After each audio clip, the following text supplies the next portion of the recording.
Hello friends and dear students, आज हम discuss करेंगे pharmaceutical organic chemistry second course code BP301T जो कि हमारे B pharm third semester students का सब्जेक्ट है। इसके प्रीवियस ईयर्स में और फ्रिक्वेंटली आज जो क्वेश्चंस हैं, यानी कि वो क्वेश्चंस जो पहले पूछे जा चुके हैं पिछले 6 वर्षों में, और साथ ही साथ जो बार बार पूछे जा रहे प्रश्न हैं, उन सभी प्रश्नों को आपके सामने आज रखूंगा और इनके शॉर्ट आंसर टाइप क्वेश्चंस होंगे। इनके सॉल्यूशंस कितना लिखना है और उसको भी हम बताने की कोशिश करेंगे। ध्यान देने वाली बात यह है क्योंकि ये जो सब्जेक्ट है फार्मास्यूटिकल ऑर्गेनिक केमिस्ट्री सेकंड, इसमें जो प्रश्न है जो आपको शॉर्ट आंसर टाइप क्वेश्चंस में देखने को मिल रहे हैं, मैं उस फॉर्मेट में आपको बता रहा हूं। बट देयर आर जो क्वेश्चंस जो कि हमें बड़े क्वेश्चंस यानी कि शॉर्ट आंसर्स में या वेरी लॉन्ग आंसर में भी सेम क्वेश्चंस कई बार देखने को मिलते हैं। तो इनका जो मैं सोल्यूशन आपके साथ डिस्कस करूंगा, उससे आपको किस प्रकार से आंसर लिखना है वो पूरी चीजें पता चलेंगी, यानी मैं थोड़ा डिटेल में ही आंसर आज आपको बताऊंगा। एक और खास बात है यहां पर कि ये भी जो भी प्रश्न यहां पे आपको रख रहा हूं, इसमें से काफी सारे प्रश्न आपको इस साल भी क्वेश्चन पेपर में मिलने वाले हैं, क्योंकि ये सभी इंपॉर्टेंट प्रश्न है, कई बार पूछे गए प्रश्न है। और ये एक वीडियो जो है वो मैं आपके लिए यूनिट वाइज रख रहा हूं, यानी कि आपका यूनिट नंबर 1 से हम क्वेश्चन शुरू करेंगे और यूनिट नंबर 5 तक जाएंगे। 2 पार्ट में होगा। पहले पार्ट में आज जो है अभी हम पहले डिस्कस करेंगे यूनिट 1 और 2 को, क्योंकि ये बहुत इंपॉर्टेंट यूनिट है, इससे काफी सारे प्रश्न बनते हैं। इसके बाद सेकेंड पार्ट में आज ही के इसी वीडियो में हम लोग तीसरे, चौथे और पांचवें यूनिट की भी बात करेंगे, वो नेक्स्ट पार्ट में करेंगे, जिसमें हम तीसरे, चौथे और पांचवें यूनिट के क्वेश्चंस लेंगे। हम क्योंकि यूनिट वाइज क्वेश्चंस कर रहे हैं, तो आपका एक कंप्लीट इस वीडियो को देखने पर रिवीजन भी हो जाएगा, यानी आपका 1-1.5 घंटे का जो वीडियो है, इससे आपका पूरा का पूरा सिलेबस रिवीजन होगा। और इन क्वेश्चंस को आपको एग्जाम में जाने से पहले जरूर एक बार देख लेना चाहिए, आपको बहुत सारा फायदा होने वाला है। मैं हूं डॉक्टर बजरंग शुक्ला। चलिए शुरू करते हैं। तो आज का हमारा जो सबसे पहला प्रश्न है वो है give the molecular orbital picture of benzene. और बिना समय खराब किए हम लोग इसके आंसर पे आ जाते हैं। तो अगर हम बेंजीन को देखते हैं तो हमें पता चलता है कि जो हमारी बेंजीन होती है वो उसके सभी कार्बन्स पर sp2 हाइब्रिडाइज ऑर्बिटल्स हमें देखने को मिलते हैं। जैसे कि अगर आप इस स्ट्रक्चर को ध्यान से देखिए तो ये यहाँ पर जो बीच में ये इलाका है, जहाँ पे मैं थोड़ा सा रेड कर दे रहा हूँ, ये कार्बन्स हैं। आप देख रहे हैं ये यहाँ पे सभी जगहों पे कार्बन्स हैं। अब इन कार्बन्स के पास दो तरीके के ऑर्बिटल्स हमें देखने को मिलते हैं। एक तो ये जो ऑर्बिटल्स आपको दिखाई दे रहे हैं ये होते हैं हमारे sp2 हाइब्रिड ऑर्बिटल्स, और ये जो इन sp2 ऑर्बिटल्स से जो 90 डिग्री पर यानी कि अबव द प्लेन और बिलो द प्लेन जो है वो एक और लोब्स निकलते हैं ऑर्बिटल्स के, जिन्हें हम लोग क्या बोलते हैं, पी ऑर्बिटल्स। तो यहाँ पे पी ऑर्बिटल्स जो है वो 90 डिग्री पर अवेलेबल होते हैं। अब इन्हीं ऑर्बिटल्स के ओवरलैपिंग की वजह से बेंजीन में डिलोकलाइजेशन होगा और उसकी स्टेबिलिटी जो हमें दिखने को मिलेगी। तो यहाँ पर दो तरीके के ऑर्बिटल्स हैं, तो दो तरीके की ही उनकी ओवरलैपिंग भी होगी। जैसे कि जब जो sp2 हाइब्रिडाइज ऑर्बिटल्स हैं एक कार्बन के, वो दूसरे कार्बन के साथ यहाँ पर आप देख पा रहे हैं कि ओवरलैपिंग कर रहा है, और इस ओवरलैपिंग की वजह से हमें क्या मिल रहे हैं, ये सिग्मा बॉन्ड मिल रहे हैं, जैसे कि यहाँ पे आपको देखने को मिल रहा है ये सिग्मा बॉन्ड। साथ ही साथ यहाँ पे हाइड्रोजन के साथ भी सिग्मा बॉन्ड बनाया जा रहा है, और ये बनाने के लिए हाइड्रोजन के s ऑर्बिटल की ओवरलैपिंग जो है वो sp2 hybrid orbitals of the carbon के साथ हो रही है। अब जो ये p ऑर्बिटल्स बच रहे हैं, इन p ऑर्बिटल्स में भी ओवरलैपिंग होगी, और ये साइड टू साइड ओवरलैपिंग होगी, और इस साइड टू साइड ओवरलैपिंग की वजह से p ऑर्बिटल्स के यहाँ पर एक बड़ा पाई मॉलिक्यूलर ऑर्बिटल का फॉर्मेशन होगा, जिसमें इन p ऑर्बिटल्स पे अवेलेबल जो भी इलेक्ट्रॉन्स हैं, इन सभी के पास एक एक इलेक्ट्रॉन्स हैं, ये सभी इलेक्ट्रॉन्स इन पूरे बड़े वाले पाई मॉलिक्यूलर ऑर्बिटल में क्या करेंगे, मूव कर सकते हैं, डीलोकलाइज कर सकते हैं। इस डीलोकलाइजेशन की वजह से ही हमारे बेंजीन में हम देख पाते हैं कि वो एक स्टेबल मॉलिक्यूल होता है, उसकी स्टेबिलिटी काफी ज्यादा हाई होती है, और इसलिए इसकी एक स्पेशल कैरेक्टरिस्टिक हो जाती है, और इसी को हम लोग एरोमेटिक कंपाउंड्स के रूप में भी जानते हैं। तो फिर से आपको बता दूं कि क्वेश्चन में पूछ रहा था कि मॉलिक्यूलर ऑर्बिटल पिक्चर बनाना है, तो आपको कुछ इस प्रकार का पिक्चर बनाना पड़ेगा, जहां पे कार्बन के sp2 हाइब्रिडाइज ऑर्बिटल्स की आपस की ओवरलैपिंग आप दिखाएंगे। कार्बन के sp2 हाइब्रिड ऑर्बिटल्स को हाइड्रोजन के s ऑर्बिटल, ये s ऑर्बिटल है क्योंकि ये राउंड शेप में है, तो ये क्या होगा, s ऑर्बिटल है, इसको भी हमें यहाँ पर ओवरलैपिंग दिखानी पड़ेगी। साथ ही साथ जब हम इसे ओवरलैपिंग को कर लेते हैं तो हर एक कार्बन के पास एक एक खाली p ऑर्बिटल्स हैं, और इस एटॉमिक p ऑर्बिटल्स में भी साइड टू साइड ओवरलैपिंग होती है, जिसकी वजह से पाई मॉलिक्यूलर ऑर्बिटल का फॉर्मेशन होता है। तो ये जो स्ट्रक्चर्स आपको दिख रहे हैं, ये पाई मॉलिक्यूलर ऑर्बिटल पिक्चर जो है हमारे बेंजीन की, उसको दर्शाने के लिए, और ऊपर वाले जो है वो सिग्मा स्केलेटन जो है बेंजीन का, उसको दर्शाने के लिए हम प्रयोग कर सकते हैं। आइए अब बात करते हैं नेक्स्ट क्वेश्चन की। तो जो नेक्स्ट क्वेश्चन है वो है explain briefly about the resonance structure of benzene. और जो हमने पिछले स्लाइड पर डिस्कस किया था बेंजीन के स्ट्रक्चर को, जहां हमने देखा कि जो बेंजीन है उस पे sp2 हाइब्रिडाइज ऑर्बिटल्स हैं और p ऑर्बिटल्स फ्री हैं और वो p ऑर्बिटल्स के साइड टू साइड ओवरलैपिंग की वजह से एक बड़ा मॉलिक्यूलर ऑर्बिटल बनता है। और इसी बात को या इसी स्ट्रक्चर को ध्यान में रख करके आप जो है रेजोनेंस स्ट्रक्चर को भी एक्सप्लेन कर सकते हैं। रेजोनेंस स्ट्रक्चर में समझने से पहले केकुले साहब ने सबसे पहले जो दो स्ट्रक्चर्स उन्होंने दिए थे उन दोनों स्ट्रक्चर्स में उन्होंने अल्टरनेट पोजीशंस पे डबल बॉन्ड और सिंगल बॉन्ड्स लगाए थे और उसको लगाने के बाद उन्होंने कहा कि ये दोनों ही स्ट्रक्चर्स आपस में एक इक्विलिब्रियम में पाए जाते हैं, लगातार बदलते रहते हैं। लेकिन उस समय रेजोनेंस वर्ड नहीं था उनको, तो उन्होंने रेजोनेंस की जगह पर equilibrium word, fast equilibrium word use किया था। लेकिन आज हमको मालूम है, जैसा भी स्ट्रक्चर हमने पिछले डिस्कस भी किया, कि sp2 हाइब्रिडाइज ऑर्बिटल होने की वजह से वहां पर p ऑर्बिटल्स फ्री होते हैं, वो p ऑर्बिटल्स आपस में ओवरलैपिंग करते हैं और उस ओवरलैपिंग की वजह से एक बड़ा पाई मॉलिक्यूलर ऑर्बिटल बनता है और उसमें इलेक्ट्रॉन जो है वो डीलोकलाइज होता है। इस वजह से जो कार्बन कार्बन की जो बॉन्ड लेंथ होती है हमारे बेंजीन में, वो सभी इक्वल्स होती हैं, सभी जितने भी बॉन्ड्स हैं, यानी वहां पर 6 कार्बन हैं और सभी एक दूसरे के साथ बॉन्ड बना रहे हैं और सभी इक्वल हैं। और ये जो बॉन्ड लेंथ हो रही है वो double bond, carbon carbon double bond जो नॉर्मल कंडीशंस में होते हैं, या कार्बन कार्बन जो सिंगल बॉन्ड्स होते हैं एल्केन्स में, उनके बीच में ये बॉन्ड लेंथ हमको देखने को मिलती है। रेजोनेंस तभी हो सकता है जबकि मॉलिक्यूलर, एक जो हमारा मॉलिक्यूल है वो प्लानर हो और जो बेंजीन है वो एक प्लेनर मॉलिक्यूल इसीलिए मानी जाती है। यहाँ पे जो सभी 6 कार्बन हैं और जो 6 हाइड्रोजन्स हैं वो सेम प्लेन में पाए जाते हैं। जो भी पाई इलेक्ट्रॉन्स हैं, जैसा भी हमने इस पिछले वाले स्लाइड में भी डिस्कस किया, वो आपस में डीलोकलाइज हो रहे हैं क्योंकि जो p ऑर्बिटल्स हैं वो एक बड़ा पाई मॉलिक्यूलर ऑर्बिटल बना रहा है। और ये सारी चीजें जो है वो हम एक रिंग के अंदर सर्किल्स के रूप में दिखाते हैं, जैसा कि हम नॉर्मली बेंजीन का स्ट्रक्चर लिखते हैं। तो ये सारी बातों को अगर हम देखें तो हम कुछ इस प्रकार से लिख सकते हैं, जहां पर हम अल्टरनेट पोजीशंस पर डबल बॉन्ड और सिंगल बॉन्ड लिखते हैं। ये स्ट्रक्चर नंबर 1 है हमारा, ये स्ट्रक्चर नंबर 2 है। जिस जगहों पर सिंगल बॉन्ड था वहां पे अब आपने डबल बॉन्ड लिख दिया है और इस तरीके से, यानी कि इसको चेंज करते हैं। क्यों चेंज करते हैं? क्योंकि जो इलेक्ट्रॉन्स हैं, पाई इलेक्ट्रॉन्स, ये जो पाई इलेक्ट्रॉन्स हैं ये मूव करते हैं, ये डीलोकलाइज होते हैं। तो ये डीलोकलाइजेशन हो रहा है तो पूरे रिंग में हो रहा है, इसीलिए यहां पर ये दोनों स्ट्रक्चर जो केकुले साहब के थे बिल्कुल सही है, लेकिन ये रेजोनेंस हो रही है पाई डीलोकलाइजेशन की वजह से हो रहा है। और इसको हम लोग एक रेजोनेंस हाइब्रिड में, यानी सबसे सही स्ट्रक्चर जो बेंजीन का होता है वो ये होता है, जो कि रिप्रेजेंट कर रहा होता है कि यहाँ पे जो इलेक्ट्रॉन है वो लगातार मूव कर रहा है। जब हम ये स्ट्रक्चर लिखते हैं, इन दोनों में से कोई एक भी, तो हम जब डबल बॉन्ड बनाते हैं तो कई बार हमारे दिमाग में ये आ सकता है, या जिसको ज्यादा जानकारी नहीं उसके दिमाग में आ सकता है कि रिजिड है, ये डबल बॉन्ड यहाँ पर फिक्स है। लेकिन ऐसा नहीं है, यहाँ पे जो पाई इलेक्ट्रॉन्स हैं वो लगातार मूव कर रहे हैं, अपनी जगह को बदल रहे हैं। इसीलिए हम सर्किल से रूप में अगर जब इसको दिखाते हैं तो इसे हम क्या कहते हैं? रेजोनेंस हाइब्रिड बोलते हैं। ये स्ट्रक्चर नंबर 1 और स्ट्रक्चर नंबर 2 इसका रेजोनेटिंग स्ट्रक्चर है। इसे कंट्रीब्यूटिंग फॉर्म्स भी हम बोल सकते हैं। जबकि हमारा ये जो बेंजीन का स्ट्रक्चर बन रहा है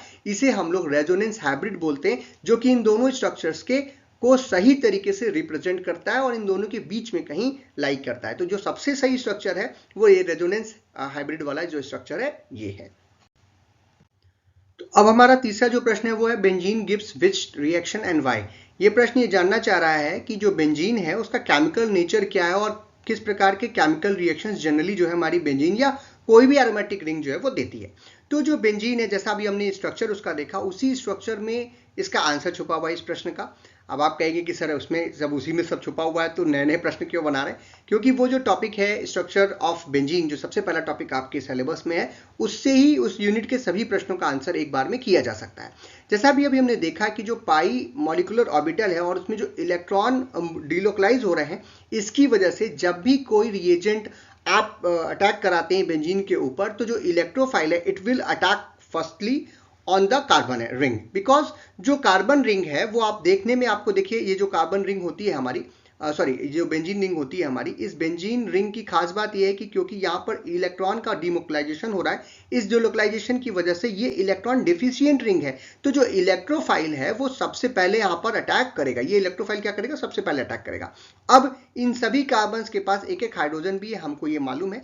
जब भी इलेक्ट्रोफाइल यहाँ पर अटैक करता है तो ये जो रिंग है ये टूटती है, ये जो पाई बॉन्ड है उसमें से एक बॉन्ड क्या होगा? ब्रेक होगा। तो ये कुछ इस प्रकार से दिखाई देता है हमको, जो हम लोगों ने इसको एक्सप्लेन भी किया हुआ है। इसका एक वीडियो मैंने बहुत ही अच्छा सा बनाया हुआ है जिसमें हम लोगों ने देखा था कि मैकेनिज्म ऑफ एक्शन क्या है। तो जब इलेक्ट्रोफाइल यहाँ अटैक करेगा, तो जैसे हम लोग अब ये इसका कैलकुलेट स्ट्रक्चर में हम लोग मैकेनिज्म बताएं तो यहां पर आ जाता है पॉजिटिव चार्ज।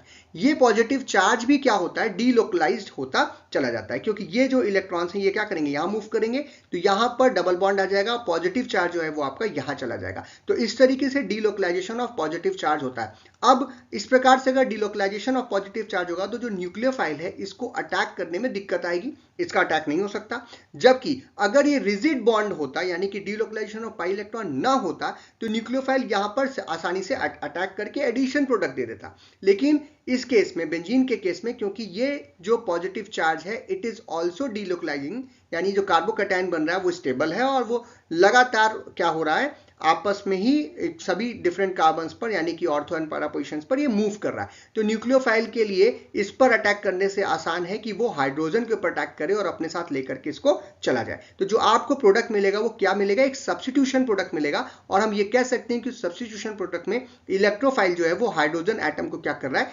रिप्लेस कर रहा है, क्योंकि हाइड्रोजन को हटा करके खुद आ रहा है। और हाइड्रोजन को कौन लेके जाएगा, न्यूक्लियोफाइल लेकर आएगा। इसीलिए जितने भी बेंजीन्स होती हैं और एरोमेटिक कंपाउंड्स होते हैं उनके पास डबल बॉन्ड तो है, लेकिन ये सभी एडिशन रिएक्शन शो नहीं करते, बल्कि ये क्या देते हैं, इलेक्ट्रोफिलिक सब्स्टिट्यूशन रिएक्शन देखते हैं। तो ये तो पूछा कौन सी रिएक्शन होती है, तो ये इलेक्ट्रोफाइल, क्योंकि पहले अटैक किया था, ये इलेक्ट्रोफिलिक सब्स्टिट्यूशन रिएक्शन शो करते हैं और एडिशन रिएक्शन शो नहीं करते, क्योंकि अगर ऐसा वो करेंगे तो जो इनका रेजोनेंस है वो क्या हो जाएगा, खराब हो जाएगा। तो वो रेजोनेंस को खराब नहीं करना चाहते, अपना डीलोकलाइजेशन रेजोनेंस सिस्टम को बनाए रखना चाहते हैं और इसीलिए वो इलेक्ट्रोफिलिक सब्स्टिट्यूशन रिएक्शन शो करते हैं। तो ये हो गया इस क्वेश्चन का आंसर। आइए बात करते हैं अगले प्रश्न की। जो हमारा अगला प्रश्न है वो है क्वेश्चन नंबर 4, जहां पर हम देख रहे हैं प्रश्न है कि explain Friedel-craft alkylation of benzene with an example.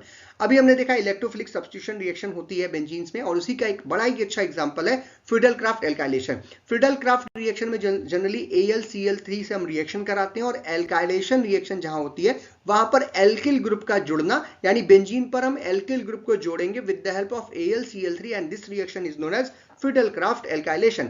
जैसे कि फ्रिडल-क्राफ्ट एल्काइलेशन जो है वो रिप्लेसमेंट है एक एरोमेटिक प्रोटॉन या हाइड्रोजन का विथ एन एल्किल ग्रुप। जैसे अभी हमने एक रिएक्शन देखी थी इलेक्ट्रोफिलिक सब्स्टिट्यूशन रिएक्शन, बिल्कुल वही है। रिएक्शन भी देख लेते हैं। जैसे कि आप देख पा रहे हैं कि यहाँ पर जो बेंजीन है और इसके पास यहाँ पर एक हाइड्रोजन है, एक हाइड्रोजन ये है इसके पास। इस हाइड्रोजन को यहाँ के CH3 ग्रुप से हम क्या करेंगे, रिप्लेस करेंगे और इस हाइड्रोजन को किसको देंगे, इस Cl को। और HCl जो है वो यहाँ पर निकल जाएगा और इस कार्बन के पास जो है वो यहाँ पर CH3 ग्रुप आ जाएगा। यहाँ पे डबल बॉन्ड जो है वो वापस से बन जाएगा, क्योंकि जब HCl निकलेगा तो डबल बॉन्ड यहाँ पे वापस बन जाएगा। और ये जो प्रोडक्ट बन रहा है जिसे हम लोग टॉल्यूइन बोल रहे हैं, ये बना किसकी वजह से, क्योंकि यहाँ पर CH3 ग्रुप ने क्या किया, हाइड्रोजन को रिप्लेस किया। तो ये एक इलेक्ट्रोफिलिक सब्स्टिट्यूशन रिएक्शन है, जैसा कि अभी आपने देखा, उसी का एक एग्जाम्पल है। अब इसको इलेक्ट्रोफाइल यहाँ पर क्या होगा, हमारा CH3 है वो एक इलेक्ट्रोफाइल की तरफ से काम करेगा। लुईस एसिड जो कैटलिस्ट है AlCl3 वो यहाँ पर इसको हेल्प करेगा कि कार्बोकैटायन का फॉर्मेशन हो और जो एल्किल हैलाइड है उसकी प्रेजेंस में, यानी कि जो हमारा रिएजेंट है वो क्या एल्किल हैलाइड है, जहां से हमें CH3 मिलेगा। और जो Cl- है वो यहाँ पर न्यूक्लियोफाइल है जो कि इस हाइड्रोजन को लेकर के अपने साथ जाएगा। तो जब भी जो फ्रिडल-क्राफ्ट रिएक्शंस होती हैं, फ्रिडल-क्राफ्ट एल्काइलेशन रिएक्शन जो होती है बेंजीन में, उसमें एक आपको लेना होगा एल्किल हैलाइड और बेंजीन के साथ उसकी रिएक्शन करानी होगी। लुईस एसिड कैटलिस्ट जो है हमारा AlCl3 होगा यहाँ पर, जिसे हम लोग एल्युमिनियम क्लोराइड के नाम से भी जानते हैं, और इसकी वजह से हमें सब्स्टिट्यूशन प्रोडक्ट जो है वो प्राप्त होगा। ये एक तरीके का रिएक्शन है जहां पे हम एल्किल बेंजीन्स बना सकते हैं या टॉल्यूइन के डेरिवेटिव भी बना सकते हैं। तो ये था हमारे इस क्वेश्चन का आंसर। आगे बढ़ते हैं नेक्स्ट क्वेश्चन की तरफ। What do you mean by aromaticity? Give its rules. Aromaticity जो है वो कई बार एग्जाम में पूछा जा चुका है कि किसी भी हम लोग ऑर्गेनिक कंपाउंड को एरोमेटिक कंपाउंड के नाम से कब जानते हैं या उसे एरोमेटिक कब कहते हैं। तो एरोमेटिसिटी जो है वो किसी भी साइक्लिक कंपाउंड की एक प्रॉपर्टी है जिसमें डीलोकलाइजेशन ऑफ इलेक्ट्रॉन्स हमें देखने को मिलते हैं पाई मॉलिक्यूलर ऑर्बिटल के अंदर। वो एक प्लानर ज्योमेट्री के अंदर होती है और इसकी वजह से जो मॉलिक्यूल होता है वो काफी ज्यादा स्टेबल होता है। अगर हम ये बताना चाहते हैं कि कोई कंपाउंड एरोमेटिक है या नहीं, तो उसके लिए 4 रूल्स हैं जिनको हमको उसको सेटिस्फाई करना होता है। यानी अगर कोई मॉलिक्यूल इन रूल्स को सेटिस्फाई करता है तो उसे हम लोग एरोमेटिक बोल सकते हैं। जिसमें रूल नंबर 1 है कि जो ऑर्गेनिक मॉलिक्यूल है आपका, जो कंपाउंड है, उसको साइक्लिक स्ट्रक्चर होना चाहिए। Without cyclic structure aromaticity possible नहीं है। दूसरा, ये जो साइक्लिक रिंग सिस्टम होता है वो प्लेनर होना चाहिए, यानी उसको एक प्लेन में होना। जैसे अब इस जो आप देख पा रहे हैं हमारी जो स्क्रीन है उसी को अगर एक प्लेन मान लें तो ये हमारा जो रिंग है वो एक प्लेन के अंदर ही होगा, ठीक है, यानी कि एक प्लेन पे होना चाहिए। यानी तभी ऐसा होगा कि जब ये एक प्लेन में होंगे sp2 हाइब्रिडाइज ऑर्बिटल होंगे तो जो इस पे p ऑर्बिटल्स होंगे वो कहाँ होंगे, अबव द प्लेन और बिलो द प्लेन चले जाएंगे, इसलिए जो p ऑर्बिटल्स हैं वो परपेंडिकुलर होने चाहिए रिंग के। नेक्स्ट रूल नंबर 3 जो है वो ऑर्गेनिक कंपाउंड हमारा जो है वो हकल्स रूल को फॉलो करना चाहिए। हकल रूल कहता है कि यहाँ पे जितने भी पाई इलेक्ट्रॉन्स हैं उनकी संख्या जो है वो 4n+2 होनी चाहिए और उसका जो वैल्यू निकलना चाहिए, जो n की वैल्यू निकलेगी, इसको सॉल्व करते हैं हम लोग। अभी हम नेक्स्ट स्लाइड में नेक्स्ट क्वेश्चन में इसको सॉल्व भी करके आपको दिखाएंगे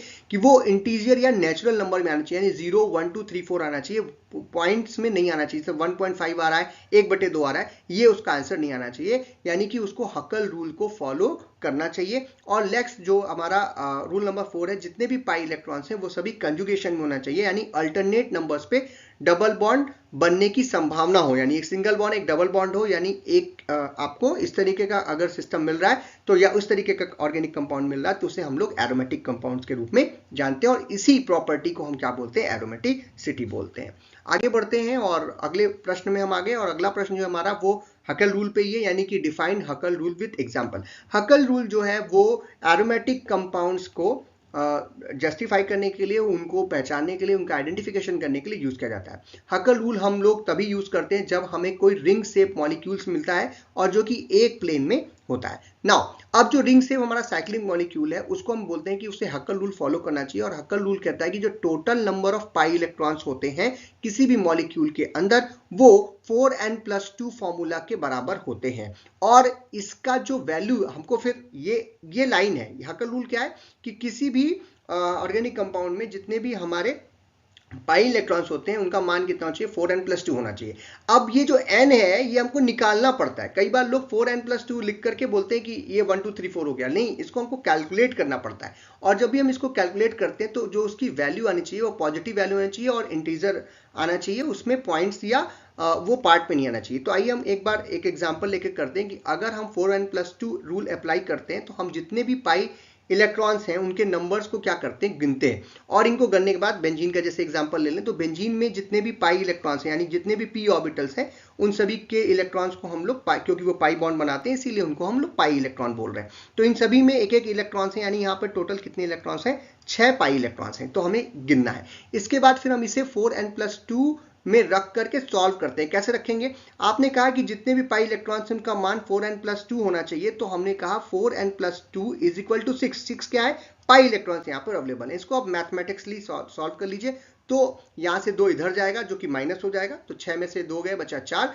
4n इज इक्वल टू 4। अब n की वैल्यू निकालनी है तो 4 को इधर क्या करेंगे, आप डिवाइड करेंगे, 4/4 इज इक्वल टू 1। तो n की वैल्यू कितनी आई, 1। तो जब भी n की वैल्यू 0 1 2 3 4 5 मतलब एक होल नंबर आती है, तब हम कहते हैं कि हमारा जो क्या नाम है कंपाउंड है वो एरोमेटिक है। तो हकल रूल के हिसाब से जो बेंजीन है विट इज एरोमेटिक बिकॉज जो उसका नंबर आ रहा है वो कितना आ रहा है, 1 आ रहा है। ऐसे आप और भी एरोमेटिक रिंग्स का एग्जांपल लिख करके आप हकल रूल में कैलकुलेशन कर सकते हैं। तो जो नेक्स्ट क्वेश्चन है वो है define ortho para and Meta directing groups with the example. इसको अलग अलग से भी प्रश्न में पूछा सकता है कि ऑर्थो पैरा एक साथ पूछ लिया, मेटा अलग पूछ लिया, ये 2 तरीके के प्रश्न हैं, इनको एक ही साथ मैंने जोड़ दिया। तो ऑर्थो पैरा या मेटा डायरेक्टिंग ग्रुप्स की बात तब होती है बेटा जब हमारा बेंजीन पर एक बार इलेक्ट्रोफिलिक सब्स्टिट्यूशन रिएक्शन हो जाए। तो एक बार जब हम लोग इस पर, मान लीजिए हमारी बेंजीन थी और इस पे हम लोगों ने क्या किया, एक बार यहां पर ई या कोई सब्स्टिट्यूशन जोड़ दिया, फिर भी 1 2 3 4 5 ये 5 पोजीशंस अभी भी खाली हैं और इन सभी जगहों पर हाइड्रोजन्स अवेलेबल हैं। इन दोनों पोजीशंस को हम लोग ऑर्थो के नाम से जानते हैं। ये पोजीशन जो है वो हमारी मेटा के नाम से जानी जाती है, ये वाली और ये वाली किस नाम से जानी जाती है, पैरा जानी जाती है। यानी अब अगर कोई दूसरा सब्स्टिट्यूशन मान लीजिए एस अगर आता है तो वो कहां जाएगा, तो वो इन तीनों जगहों पर जा सकता है, यानी ऑर्थो भी जा सकता है, ये ऑर्थो है हमारा, ठीक है, ये मेटा है और ये पैरा, तो इन तीनों जगहों पर ये जाएगा। अब ये भाई साहब जो लगे इसकी प्रॉपर्टी के बारे में बात हो रही है। ये भाई साहब जो ई हैं वो आने वाले एस को कहां भेजेंगे, अगर ये ऑर्थो पे भेजते हैं और पैरा पे भेजते हैं तो इसे हम लोग ऑर्थो पैरा डायरेक्टर बोलते हैं। अगर इस एस को ये मेटा पे भेजेंगे तो इन्हें हम क्या बोलेंगे, मेटा डायरेक्टर बोलेंगे। जैसे कि हम लोग ये कह सकते हैं, मान लीजिए कि आप जो है एक रूम लिया आपने और उसमें 3 लोगों के रुकने की व्यवस्था, आप सबसे पहले अगर आप वहां पे जाकर के अपने पसंद का बेड वगैरह आपने ले लिया, तो अगली बार अब जो दूसरा व्यक्ति आएगा या दूसरा जो आपका साथी आएगा उसको आप अपने हिसाब से, अगर आपका वो मित्र है तो अपने बगल वाला बेड आप उसको देंगे, अगर वो आपसे कोई मित्रता नहीं है, आप उसको बिल्कुल पसंद नहीं करते हैं, तो आप उससे कहेंगे जो दूर वाला बेड है वो आप ले लो। तो क्योंकि आप पहले आ गए थे इसीलिए आप ये डिसाइड करेंगे कि अगला जो ग्रुप आएगा या अगला जो सब्स्टिट्यूएंट आएगा वो कहाँ जाएगा। अब ये ऐसा क्यों हो रहा है, क्योंकि जो अभी हमने मैकेनिज्म देखी थी इलेक्ट्रोफिलिक सब्स्टिट्यूशन रिएक्शन में, उसमें सेकेंड स्टेप में जो कार्बोकैटायन बन रहा है वो उसके दौरान जो इलेक्ट्रॉन डेंसिटी, क्योंकि ये एक तो वहां पे भी कर रहे हैं और दूसरा इनका नेचर जो है, अगर ये इलेक्ट्रॉन रिलीजिंग है तो ये ऑर्थो और पैरा पोजीशन पर इलेक्ट्रॉन डेंसिटी को कम करेंगे, अगर ये इलेक्ट्रॉन विड्रॉइंग है, सॉरी रिलीजिंग है तो वहां पर बढ़ाएंगे, ऑर्थो पैरा पोजीशन पे बढ़ाएंगे, और ये विड्रॉइंग है तो वहां पर कम करेंगे। तो इसकी वजह से अगर कोई ग्रुप जो है जो कि पहले से लगा हुआ है, उसने अगर इलेक्ट्रॉन डेंसिटी ऑर्थो और पैरा पोजीशंस पर क्या कर दिया, बढ़ा दिया, ठीक है, इलेक्ट्रॉन डेंसिटी को, तो ऐसे कंडीशंस में, इसको पहले हटा दूं ताकि आपको दिखे, तो ऑर्थो पैरा पोजीशंस पर अगर जो इलेक्ट्रॉन डेंसिटी कोई ग्रुप बढ़ाता है जिसकी वजह से आने वाला जो सब्स्टिट्यूएंट है वो ऑर्थो या पैरा पोजीशन पर जाएगा, तो ऐसे ग्रुप्स को हम लोग ऑर्थो पैरा डायरेक्टर्स के रूप में जानते हैं। और अगर जो है कोई जो कंपाउंड है वो मेटा पोजीशंस पर इलेक्ट्रॉन डेंसिटी को बढ़ाता है तो उसे हम लोग मेटा डायरेक्टर्स बोलते हैं, क्योंकि वो आने वाले ग्रुप को मेटा पोजीशन पर भेजता है। अब इसके कुछ एग्जांपल्स हम लोग देख सकते हैं, जैसा मैंने अभी कहा कि अगर कोई इलेक्ट्रोफाइल, या ये पहले से एक ग्रुप बैठा हुआ है, अगला जो इलेक्ट्रोफाइल आ रहा है उसको ऑर्थो और पैरा पोजीशन पर अगर भेज रहा है, जिसे हम लोग क्या बोलेंगे, ऑर्थो पैरा डायरेक्टर्स।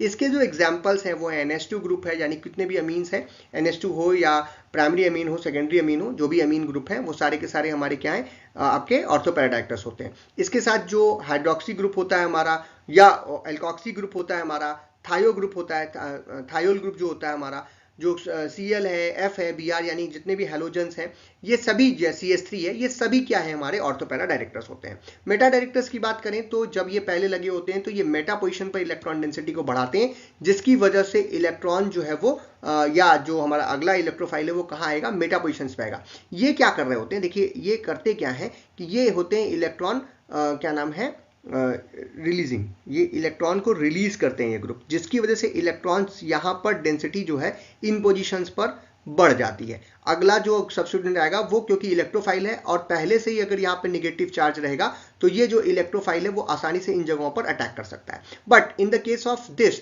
ये जनरली क्या होते हैं, इलेक्ट्रॉन विड्रॉइंग नेचर के होते हैं, ये इलेक्ट्रॉन रिंग से बाहर निकाल देते हैं, जिसकी वजह से ऑर्थो और पैरा पोजीशन पर पॉजिटिव चार्ज हमको ज्यादा दिखने लगता है, इलेक्ट्रोफाइल को इन पोजीशंस पर अटैक करने में दिक्कत आती है, इसीलिए इलेक्ट्रोफाइल जो है वो मेटा पोजीशन पर अटैक करता है और इसे हम लोग मेटा डायरेक्टर्स के नाम से जानते हैं। मेटा डायरेक्टर्स के एग्जांपल हो सकते हैं आपका CN ग्रुप है, हमारा COOH ग्रुप है, कीटोन है, एल्डिहाइडिक ग्रुप है, NO2 ग्रुप है, ये सारे के सारे ग्रुप्स जो है, सल्फोनिक एसिड ग्रुप्स हैं, ये सभी ग्रुप्स जो होते हैं वो मेटा डायरेक्टर्स के एग्जांपल के अंतर्गत आते हैं। अब बात करते हैं अगले क्वेश्चंस की। जो हमारा नेक्स्ट क्वेश्चन है वो है explain activating and deactivating groups with example. Same जो अभी आपने एक्सप्लेनेशन दिया ठीक उसी बेस पर हम लोग एक्टिवेटिंग और डीएक्टिवेटिंग भी कर सकते हैं। अब जैसे अभी हमने कहा कि जगह स्थान घेरने की बात होगी, आप कहाँ भेजेंगे। नेक्स्ट ये भी हो सकता है जैसे कि आप बस में चढ़ गए, अब बस में पूरी सीटें खाली हैं, अब आप बैठ गए, सबसे आपको जो पसंद सीट थी आप वहां बैठ गए। अब कोई जो अगला व्यक्ति आ रहा है, अगर वो आपका दोस्त हुआ तो आप क्या बोलेंगे, भाई यहां आओ मेरे बगल में बैठो। और अगर वो आपका दोस्त नहीं है, आप उसको बिल्कुल नहीं जानते हैं, उसने गंदे कपड़े पहन रखे हैं, आप बिल्कुल उसको पसंद नहीं कर रहे हैं, उससे बदबू आ रही है, उसने शराब पी रखी है, आप क्या चाहेंगे कि वो आपसे दूर हो, या आप कंडक्टर से ये भी कह सकते हैं कि इस व्यक्ति ने शराब पी है, इसको बस में मत चढ़ने दीजिए। तो आप क्या कर रहे हैं, आप क्योंकि पहले बैठ गए हैं, अब आप क्या कोशिश कर रहे हैं कि आपके हिसाब से लोग जल्दी आए, आपके पास आए, तो दौड़ के आए, आप बाहर से हाथ हिला करके अपने दोस्त को बुलाएंगे, भाई कौन सी बस में बैठ रहे हो, इस बस में आके बैठ जाओ। तो आप तेजी से करा रहे हैं या आप थोड़ा सा उसको स्लो भी कर रहे हैं। तो जो पहले से आके बैठ गया है वो अब ये कोशिश भी करेगा क्या फर्दर सब्स्टिट्यूशन रिएक्शन होगी या फर्दर सब्स्टिट्यूशन रिएक्शन नहीं होगी। तो ये जो देखना है इसी को हम लोग कहते हैं, जो करवाता है तेजी से रिएक्शन को, वापस से बेंजीन को भेजता है या एरोमेटिक रिंग को भेजता है, उसे हम लोग रिंग एक्टिवेटर्स बोलते हैं। और जो रिंग को डीएक्टिवेट करता है यानी फर्दर सब्स्टिट्यूशन नहीं होने देता, उसे हम रिंग डीएक्टिवेटिंग ग्रुप बोलते हैं। जैसे अभी आपने जो सब्स्टिट्यूशन रिएक्शन का एक एग्जाम्पल देख करके उसको किया था, ठीक उसी तरीके से अगर हम लोग फिर से देखें तो अगर कोई भी जो ग्रुप है, मान लीजिए कि ये हमारी बेंजीन रिंग थी और इस पर जो है एक जो है हमारा सब्स्टिट्यूशन आकर के बैठा हुआ है। अगर ये इलेक्ट्रॉन विड्रॉइंग नेचर का होगा, यानी कि इलेक्ट्रॉन को रिलीजिंग नेचर का होगा, अगर ये इलेक्ट्रॉन अंदर डालता है तो इस पोजीशंस पर हमको इलेक्ट्रॉन की जो डेंसिटी है वो बढ़ जाएगी। अब इलेक्ट्रॉन डेंसिटी बढ़ जाती जो ऑर्थो पैरा डायरेक्टिंग ग्रुप में हमने देखा था, तो इलेक्ट्रोफाइल जो कि इलेक्ट्रॉन डिफिशिएंट है और यहां पर इलेक्ट्रॉन डेंसिटी बढ़ चुकी है, इलेक्ट्रॉन की अधिकता, तो इसको अटैक करने में आसानी होगी। लेकिन अगर ये उल्टा होता, इलेक्ट्रॉन विड्रॉइंग ग्रुप होता और ये इलेक्ट्रॉन्स को बाहर निकाल लेता, तो इन जगहों पे हमको स्लाइट पॉजिटिव चार्ज दिखने लगता और इसकी वजह से इलेक्ट्रोफाइल को यहां पर अटैक करने में दिक्कत आती। अब अगर इलेक्ट्रॉन को अटैक करने में दिक्कत आ रही तो रिंग को आप क्या बोलेंगे, डीएक्टिवेट हो रहा है, और अगर इलेक्ट्रॉन को अटैक करने में आसानी हो रही तो आप क्या बोलेंगे, रिंग को एक्टिवेट कर रहा है। यही बात है। तो ऐसे ग्रुप जो कि रिंग को या रेट ऑफ इलेक्ट्रोफाइल अटैक को इंक्रीज करते हैं, एक्टिवेट करते हैं फर्दर रिएक्शन के लिए, तो हम लोग रिंग एक्टिवेटर्स बोलते हैं, जिसके एग्जांपल में CH3 आप ले सकते हैं। बहुत सारे एग्जांपल्स हैं जिसमें CH3 है हमारा, एल्कोक्सी है, हाइड्रोक्सी है, एल्कोक्साइड है, अमीन ग्रुप है, अमाइड ग्रुप है, एस्टर ग्रुप्स हैं, ये सारे के सारे एल्किल ग्रुप्स हैं। ये सब के सब जो हैं वो हमारे एक्टिवेटिंग के अंतर्गत आते हैं। जबकि डीएक्टिवेटिंग ग्रुप की बात करें तो ये वो ग्रुप्स होते हैं जो कि rate of electrophilic aromatic substitution reactions को रोकते हैं और कम करते हैं रिलेटिव टू हाइड्रोजन एटम, और ऐसे केस में जो रिएक्शन का रेट है वो स्लो हो जाता है। जिसमें एक एग्जांपल आप जो है कार्बन टेट्राफ्लोराइड का ले सकते हैं, या बहुत सारे और भी हमारे डीएक्टिवेटिंग ग्रुप हैं, जिसमें हैलोजेंस हमारे डीएक्टिवेटिंग ग्रुप है, सल्फोनाइल ग्रुप है, कार्बोनिल ग्रुप है, साइनो ग्रुप है, नाइट्रो ग्रुप है, यानी जो भी मेटा डायरेक्टर्स हैं केवल इनको छोड़ करके। ये ऑर्थो पैरा डायरेक्टर्स तो थे लेकिन रिंग डीएक्टिवेटर्स भी हैं। बाकी सारे के सारे जो मेटा डायरेक्टर्स हैं वो रिंग डीएक्टिवेटर्स होते हैं, आप ऐसे भी समझ सकते हैं।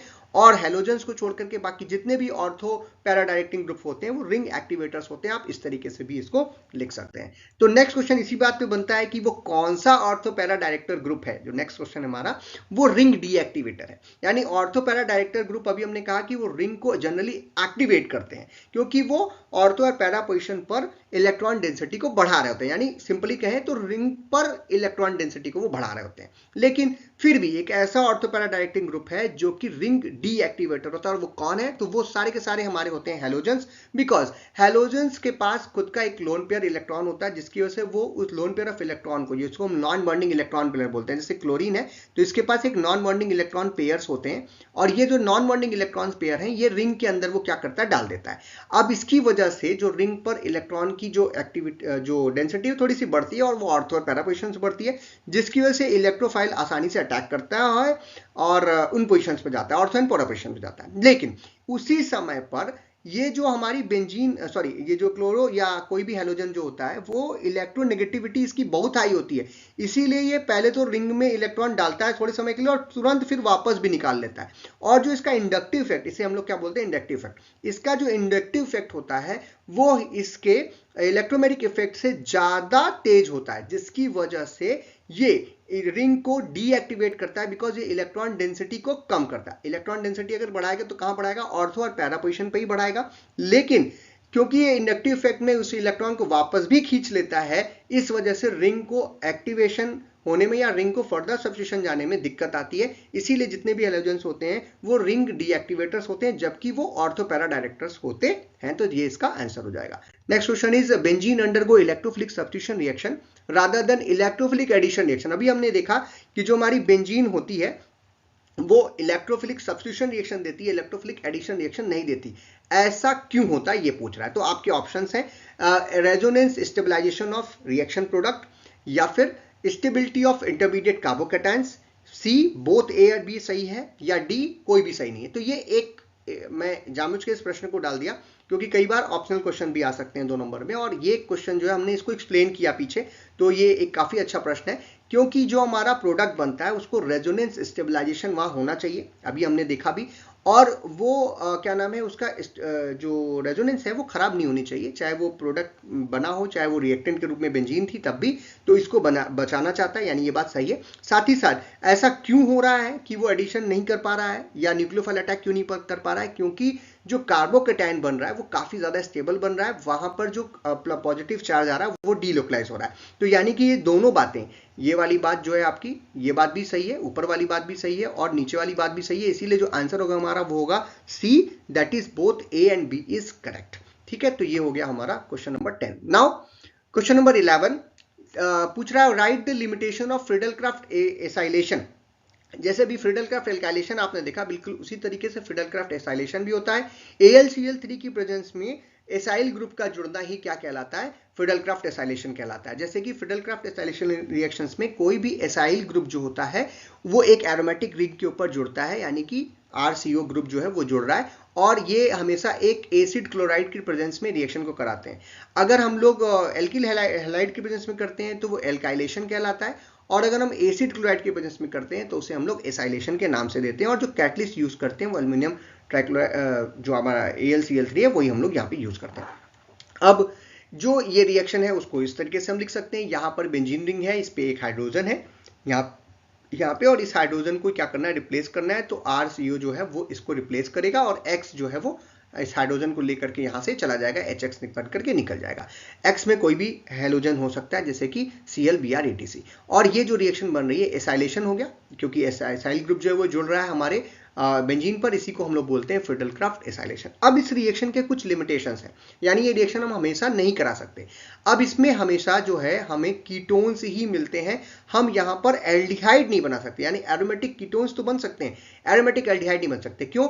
अगर हम इस क्या नाम है R की जगह पर अगर हम यहाँ पे H लिख दें, यानी कि हम लोग हाइड्रोजन को ले लें, तो ऐसे केस में ये रिएक्शन फर्दर पास नहीं चलती, बिकॉज जो HCOCl बनेगा वो खुद ही डिकम्पोज हो जाता है, टूट जाता है कार्बन मोनोऑक्साइड और HCl में, यानी कि ये रिएजेंट बचता ही नहीं, इलेक्ट्रोफाइल का जनरेशन यहाँ पर होता नहीं, इसीलिए ये रिएक्शन करना मुश्किल है। दूसरा जो यहाँ पर आपका लिमिटेशन, यानी पहला लिमिटेशन क्या है कि कीटोन्स ही बनेंगे, एल्डिहाइड नहीं बनेंगे। एल्डिहाइड बनाने के लिए यहाँ पे हमको हाइड्रोजन चाहिए होता था अगर हम बेंजल्डिहाइड बनाना चाहते हैं, और अगर हमने आप यहाँ हाइड्रोजन लेके रिएक्शन कराई तो रिएक्शन होगी नहीं, इसलिए क्योंकि वो टूट जाता है, ब्रेक डाउन हो जाता है। दूसरा जो लिमिटेशन है वो ये जो डीएक्टिवेटेड बेंजीन्स होते हैं, यानी अगर ऐसा कोई बेंजीन हो जिस पर मेटा डायरेक्टर्स लगे हों, यानी कि मान लो NO2 ग्रुप लगा हुआ है, तो वो फ्रीडल-क्राफ्ट कंडीशंस में रिएक्शन नहीं कर पाती, क्योंकि वो जो हमारा ये हमारा रिएक्टेंट है वो उसको अट्रैक्ट नहीं कर पाता, और इतना ज़्यादा रिएक्टिव नहीं होता कि वो रिएक्शन में फर्दर आगे बढ़ पाए। नेक्स्ट जो लुईस एसिड कैटलिस्ट है AlCl3, ये कई बार जो एराइल अमीन्स हैं उनके साथ भी कॉम्प्लेक्सेस बना लेता है, जिसकी वजह से अनरिएक्टिवनेस जो है यहाँ पर देखने को मिलती है, इसका तीसरा लिमिटेशन है। और जितने भी एमीन्स और एल्कोहल्स हैं, अगर वहां पर इस रिएक्शन को कराएं, यानी क्योंकि एमीन्स और एल्कोहल्स तो हम जानते हैं कि रिंग एक्टिवेटर्स हैं, तो वो जा सकते हैं फ्रीडल-क्राफ्ट एसाइलेशन में, लेकिन कई बार उनके जो खुद के नाइट्रोजन और ऑक्सीजन है वहां पर एसाइलेशन हो जाता है देन द रिंग के ऊपर। तो हमको रिंग पे एसाइलेशन करना है, लेकिन अगर मान लीजिए यहां पर OH ग्रुप लगा होता तो इसमें O के ऊपर एसाइलेशन हो जाता है, इस H को रिप्लेस करके, ना कि रिंग के ऊपर होता। ऐसा भी कई बार देखा जाता है। ये सारे के सारे लिमिटेशंस हैं हमारे फ्रीडल-क्राफ्ट एसाइलेशन के। Next question is write the structure and uses of saccharin. तो ये अब कॉमन क्वेश्चंस हैं, बहुत बार पूछे गए हैं आपके सिलेबस में, कई जगहों पर कंपाउंड्स दिए गए हैं और उनका जो है आपको स्ट्रक्चर एंड यूजेस पूछता है, तो ये बड़े ही आसान प्रश्न हो जाते हैं, लेकिन इनको भी आपको पढ़ना चाहिए। तो जो सैकरीन है वो एक 1,2 बेंज आइसोथायाजोल डेरिवेटिव होता है, जहां पर कीटोन ग्रुप देखने को मिलते हैं पोजीशन नंबर 1 पे, 2 ऑक्सो ग्रुप देखने को मिलते हैं और कीटोन ग्रुप देखने को मिलता है पोजीशन नंबर 3 पे। जैसे कि आप इस स्ट्रक्चर को देख पा रहे हैं, इसमें ये जो रिंग स्ट्रक्चर है, जहां पर आप बेंजीन रिंग देख रहे हैं, बेंजीन रिंग पे एक 5 मेंबर रिंग सिस्टम और जुड़ा हुआ है, यानी कि 2 फ्यूज रिंग सिस्टम है। इसी फ्यूज रिंग सिस्टम को हम लोग क्या बोलते हैं? बेंज थायाजोल। थाया मतलब होता है सल्फर और एजोल मतलब होता है नाइट्रोजन, इन दोनों के जुड़ने की वजह से इसे हम लोग बोल रहे हैं बेंजोथायाजोल। अब इसके दूसरे नंबर पे क्योंकि ये नाइट्रोजन लगा हुआ है, इसीलिए इसे 2 बेंजोथायाजोल बोल रहे हैं, और इस पे पहले पोजीशन पर 2 और तीसरे पोजीशन पर, नंबरिंग यहां से करेंगे, दिस 1 2 3, पहले पोजीशन पर 2 ऑक्सो ग्रुप है और तीसरे नंबर पे 1 ऑक्सो ग्रुप है, तो इसीलिए इसे 1,1,3 ट्राई ओन बोल रहे हैं, और दूसरे नंबर पे हाइड्रोजन लगा हुआ है, नाइट्रोजन के साथ हाइड्रोजन है, इसीलिए 2H भी यहाँ पे लिखा है, ये इसका IUPAC नॉमेनक्लेचर है। तो this is the structure of saccharin. Uses की बात करें तो हम सभी ने सैकरीन कहीं ना कहीं खाई है, क्योंकि जो सैकरीन होती है उसे हम लोग आर्टिफिशियल स्वीटनिंग एजेंट के रूप में जानते हैं, और जैसे हम लोग चीनी खाते हैं उसका एक ये आप आर्टिफिशियल स्वीटनर है। और बहुत सारी प्रोडक्ट्स जैसे कि ड्रिंक्स हैं, कोल्ड ड्रिंक्स वगैरह, मेडिसिन बनानी है, टूथपेस्ट बनाना है, कैंडी बनानी है, आइसक्रीम्स बनानी है, वहां पर इसका प्रयोग करते हैं। ऐसा माना जाता है कि अगर सैकरीन का प्रयोग किया जा रहा है तो वो कोई भी न्यूट्रिशनल वैल्यू वो नहीं शो करती, और ये शुगर इंटेक को रिड्यूस कर सकती है, बिकॉज इसमें कैलोरीज जो है वो जनरली नॉन कैलोरिक इसको माना जाता है। ये एक जो शुगर फ्री प्रोडक्ट्स होते हैं उनको बनाने के काम में आती है, और ये डायबिटिक जो पेशेंट्स होते हैं उनमें अगर लिमिटेड कंजप्शन यानी थोड़ी मात्रा में लिया जाए, उनको मीठा खाने का मन है तो हम दे सकते हैं, लेकिन कम मात्रा में देना चाहिए। ये भी बहुत अच्छी चीज़ नहीं है, लेकिन फिर भी ये उनको थोड़ा बहुत मीठा खाने में मदद कर सकती है, क्योंकि हम सीधे शुगर उनको नहीं दे सकते हैं। बहुत सारे कॉस्मेटिक्स हैं जैसे लिपस्टिक इत्यादि हैं, उनके प्रिपरेशन उनको बनाने में भी सैकरीन का प्रयोग जो है वो किया जाता है, ताकि उसका टेस्ट थोड़ा ठीक आए। और जो हाइजीन, ओरल हाइजीन के प्रोडक्ट्स होते हैं जिसमें हमको टेस्ट की आवश्यकता पड़ती है थोड़ा बहुत, क्योंकि हम माउथ में ले रहे हैं, कोई हमारा फॉर्मुलेशन अगर बिटर है, उसका टेस्ट अच्छा नहीं है, तो हम या छोटे बच्चे जो है उसको यूज नहीं करना चाहते, तो वहां पर हम लोग सैकरीन का प्रयोग कर सकते हैं, जैसे टूथपेस्ट बनाना हो, माउथ वॉशेस बनाना हो, ईटीसी। और ये नॉन कैलोरिक होता है, तो हर व्यक्ति इस तरीके के टूथपेस्ट का प्रयोग कर सकता है। अब बात करते हैं अगले प्रश्न की, और ये है structure, right the structure and uses of DDT. तो पिछले प्रश्न की तरीके से यहाँ पर भी हमको इसका स्ट्रक्चर देखना है। तो जब भी स्ट्रक्चर हो तो आप IUPAC नॉमेनक्लेचर जरूर लिखिए, ताकि उससे आपको स्ट्रक्चर जो है वो याद रहेगा। तो जो ये हमारा डीडीटी होता है, उसका फुल फॉर्म होता है डाईक्लोरो डाईफिनाइल ट्राईक्लोरो इथेन। यानी ये 2 कार्बन की एक चेन होती है, जिसके एक कार्बन पर हमें, देखिए हम स्ट्रक्चर देख भी लें तो और अच्छा है, समझ में आएगा। यहाँ पर ध्यान से देखिए, ये 2 कार्बन की चेन है, एक कार्बन यहाँ पे है, एक कार्बन यहाँ पे है, यानी 2 कार्बन को हम लोग इथेन बोलते हैं। और इसके पहले नंबर के कार्बन पे आप देख पा रहे होंगे कि सॉरी दूसरे नंबर के कार्बन पे कि यहाँ पर हमें 3 जो है वो Cl ग्रुप जो है वो लगे हुए हैं, यानी 3 हाइड्रोजन इसके रिप्लेस करके Cl लगा हुआ है, इसीलिए इसको हम लोग बोलते हैं क्या नाम है, ट्राईक्लोरो इथेन। ये ट्राईक्लोरो इथेन हो गया। अब इसके जो पहले नंबर के कार्बन पे 2 और हाइड्रोजन थे, उन हाइड्रोजन को रिप्लेस किया है गया है क्लोरोबेंजीन यानी 4-क्लोरोबेंजीन के द्वारा।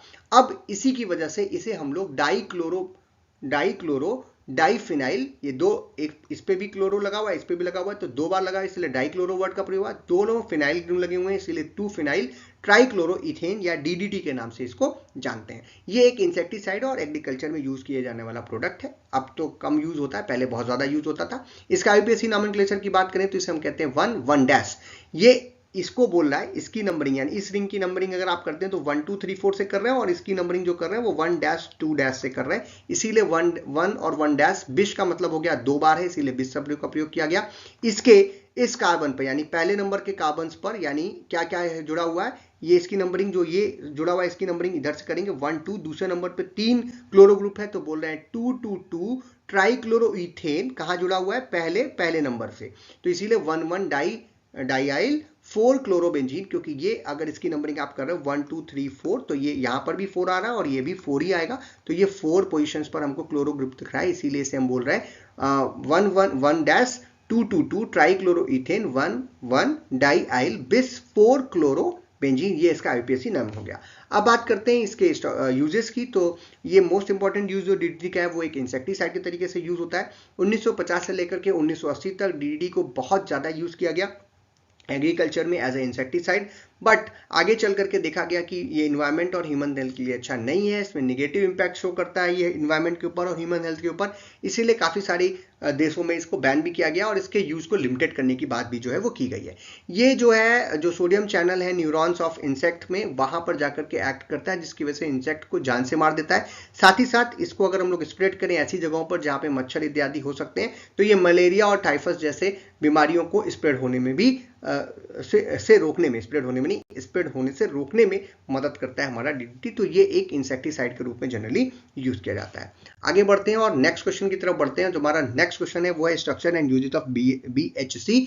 BHC जो है वो इसका फॉर्मूला होता है C6H6Cl6, और ये जो है सिंपली जो है वो हेक्साक्लोरोसाइक्लोहेक्सेन होता है। इसे हम लोग बेंजीन हेक्सा क्लोरीन के नाम से भी जानते हैं, जिसे हम लोग BHC शॉर्ट फॉर्म में लिख रहे होते हैं।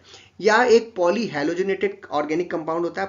पॉली मतलब ढेर सारा, हेलोजिनेटेड मतलब हेलोजन ग्रुप लगा हुआ ऑर्गेनिक कंपाउंड, जहां पे 6 कार्बन की एक रिंग है, जो बेंजीन रिंग थी उसी पे है, बट एडिशन रिएक्शन हो रही है। यहाँ पर हाई टेम्परेचर प्रेशर लगा करके जो है क्लोरीन के 3 मोल के साथ रिएक्शंस करते हैं, तब ऐसा होता है, और जो डबल बॉन्ड्स हैं वो हट जाते हैं, यानी कि सभी जगहों पर हमको जो है वो एक एक जो है हर कार्बन पर एक एक जो है वो क्लोरीन ग्रुप जो है वो लगा रहता है, और सभी पर जो हाइड्रोजन ग्रुप था वो भी यहाँ पर रह जाता है। तो एक स्ट्रक्चर हमको इस तरीके का मिलता है, जहां पर आपको हर कार्बन पर एक डबल बॉन्ड तो हट चुका है, तो हम ये कह सकते हैं कि ये साइक्लोहेक्सेन का स्ट्रक्चर बन गया है। इसमें आप देख पा रहे हैं कि इन सभी जगहों पर एक एक हाइड्रोजन लगा हुआ और एक एक Cl सभी पे, सभी जगहों पे।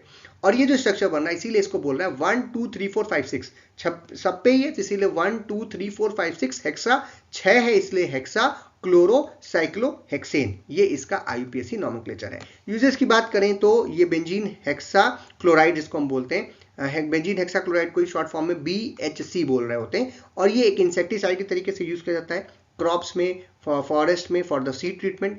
ये जो है शरीर के ऊपर हम यूज कर सकते हैं लोशंस या शैम्पू वगैरह में डाल करके, जो कि जुओं को मारने के काम आता है। लाइसिस मतलब जुएं हैं या जो कीड़े पड़ जाते हैं कई बार, खटमल इत्यादि, उनको मारने के लिए इसका प्रयोग किया जा सकता है। ये स्क्रैबीज जो कंडीशन है, जो खुजली हो जाती है, स्किन खराब होती है, उसको भी ठीक करने के या वहां पर उसके ट्रीटमेंट में एज अ टॉपिकल एजेंट के तरीके से इसको यूज कर सकते हैं। इसके कुछ साइड इफेक्ट्स भी होते हैं। इसको लगाने के बाद कई बार बर्निंग स्टेशन होता है, जो स्किन है वो स्टिफ हो जाती है, वहां रेडनेस देखने को मिल जाती है। तो इसीलिए जो है इसको भी लिमिटेड तरीके से ध्यानपूर्वक यूज किया जाता है।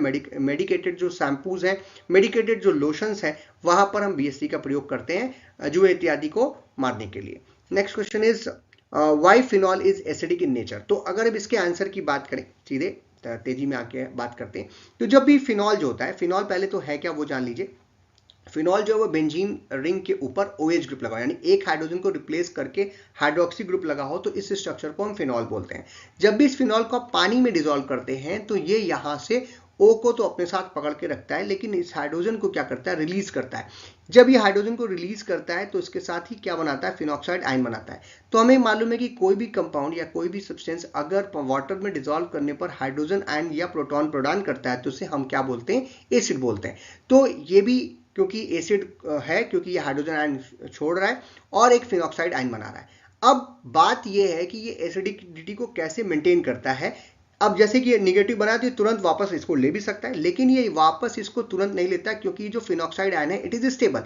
जैसा कि आप देख पा रहे हैं, क्योंकि यहाँ पर एक बेंजीन रिंग लगी होती है और बेंजीन रिंग में रेजोनेंस है, इसकी वजह से जो निगेटिव चार्ज है ये कहाँ चला जाता है, रिंग के अंदर, या ये जो निगेटिव पाई इलेक्ट्रॉन्स हैं, आप कह सकते हैं इलेक्ट्रॉन्स हैं, ये अंदर चले जाते हैं और जिसकी वजह से डीलोकलाइजेशन शुरू होता है और 5 स्ट्रक्चर बनते हैं। जब बेंजीन में 2 स्ट्रक्चर थे तो वो स्टेबल थी, जितने ज्यादा रेजोनेटिंग स्ट्रक्चर उतनी ज्यादा स्टेबिलिटी। तो ये जो फिनॉक्साइड आयन बन रहा है इट इज मोर स्टेबल, क्योंकि यहाँ पर आप देख रहे हैं ये चार्ज जो है वो डीलोकलाइज हो रहा है विद इन द रिंग और ये कई जगह से घूम करके वापस से ऑक्सीजन के ऊपर आता है। तो इसकी वजह से ये जो फिनॉक्साइड आयन बन रहा है वो एक स्टेबल है और निगेटिव चार्ज को ये डीलोकलाइज करता है।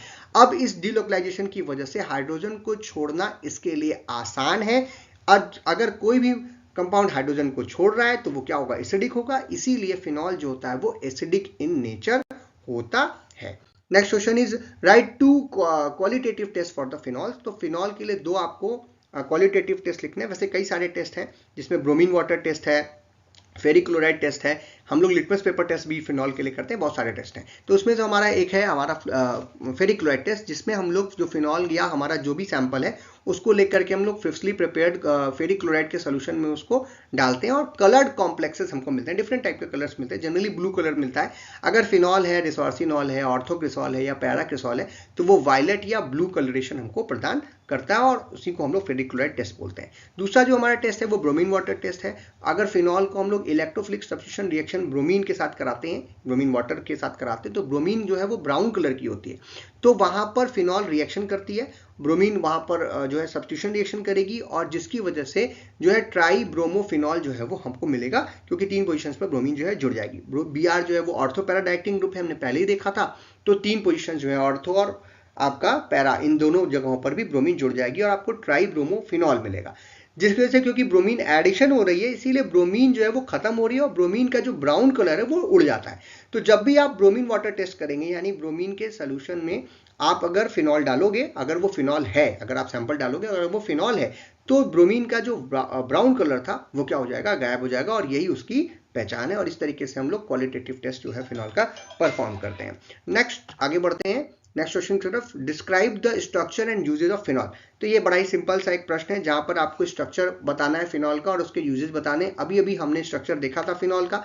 फिनॉल में जितने भी कार्बन्स हैं, क्योंकि ये भी एक बेंजीन रिंग का डेरिवेटिव है, तो वो sp2 हाइब्रिडाइज्ड ऑर्बिटल से बना होता है जितने भी कार्बन्स हैं, और इसमें जो एक हाइड्रोजन है उसको रिप्लेस करके हाइड्रोक्सी ग्रुप यहाँ पर लगा होता है।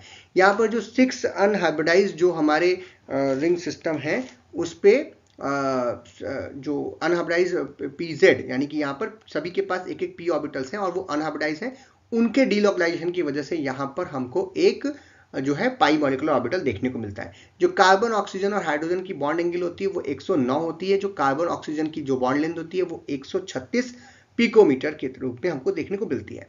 जो फिनॉल है उसको हम लोग हाइड्रोक्सी बेंजीन कार्बोलिक एसिड भी बोलते हैं। ये हाईली टॉक्सिक होता है, करोसिव होता है स्किन के लिए, और जो इसका आईयूपीएसी नॉमेनक्लेचर है वो फिनॉल ही है। इसको हम लोग किसी और नाम से नहीं जानते हैं, जिसे हम लोग फिनॉल के नाम से ही जानते हैं। यूजेस की बात करें अगर तो यूजेस, फोन आ रही है इसी में डिस्टर्ब होने लगता है पढ़ाते समय, बट यूजेस की हम लोग बात कर लेते हैं। तो फिनॉल जो है वो कई जगह पे यूज किया जाता है, खास करके जिसको हम लोग कॉस्मेटिक इंडस्ट्री में यूज करते हैं for the preparation of sunscreens, skin lightening creams and the hair colouring solutions. Phenol जो है उसके काफ़ी सारे जो ड्रग्स हैं उनको बनाने के काम में आता है, जैसे कि हम सभी लोग एस्प्रिन खाते हैं। अगर एस्प्रिन का प्रिपरेशन हमको लैब में करना हो तो हमें फिनॉल चाहिए, उसको हम लोग नाइट्रोफिनॉल में कन्वर्ट करके उसके बाद फिर आगे चल करके एस्प्रिन उससे बनाते हैं। वो तो पैरासीटामोल बनाने के काम में भी आता है और इस तरीके की और भी ड्रग्स बनाने के काम में आता है। जो फिनॉल्स हैं वो रिसर्च और प्रोडक्शन जो है हमारा बायोमॉलिक्यूल्स का उसको करने के काम में आता है। सेलुलर बायोलॉजी में डिटेक्ट करता है फिनॉल जो है वो extraction of the nucleic acids को, और जो टिश्यू सैंपल्स होते हैं उनको फर्दर इन्वेस्टिगेशन करने में फिनॉल से मदद ली जाती है, एज ए सॉल्वेंट वगैरह वहाँ पे हम उसको यूज़ करते हैं। साथ ही साथ जो है डिफरेंट रिएजेंट्स बनाने के काम में आता है, जो कि प्लास्टिक मैन्युफैक्चरिंग इंडस्ट्री में यूज होता है। फिनॉल जो है वो पॉलीमराइजेशन रिएक्शन भी शो करता है फॉर्मल्डिहाइड के साथ, जिसकी वजह से हम लोग फिनॉलिक रेजिन्स जो है वो बनाते हैं। तो ये सारे के सारे यूजेस हैं phenol. Next question is what are the effects of the different substituent on acidity of phenol.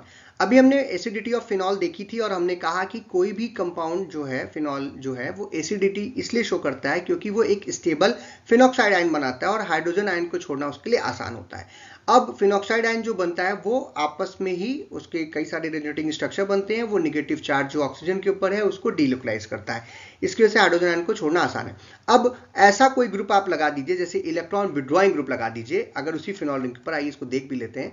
तो जैसे कि यहाँ पर आप देख पा रहे हैं, तो ये तो नॉर्मल प्रोसीजर है कि जो नेगेटिव चार्ज आ रहा है वो क्या हो रहा है, डीलोकलाइज हो रहा है, जिसकी वजह से हाइड्रोजन आयन को छोड़ना आसान है और ये एसिडिक इन नेचर होता है।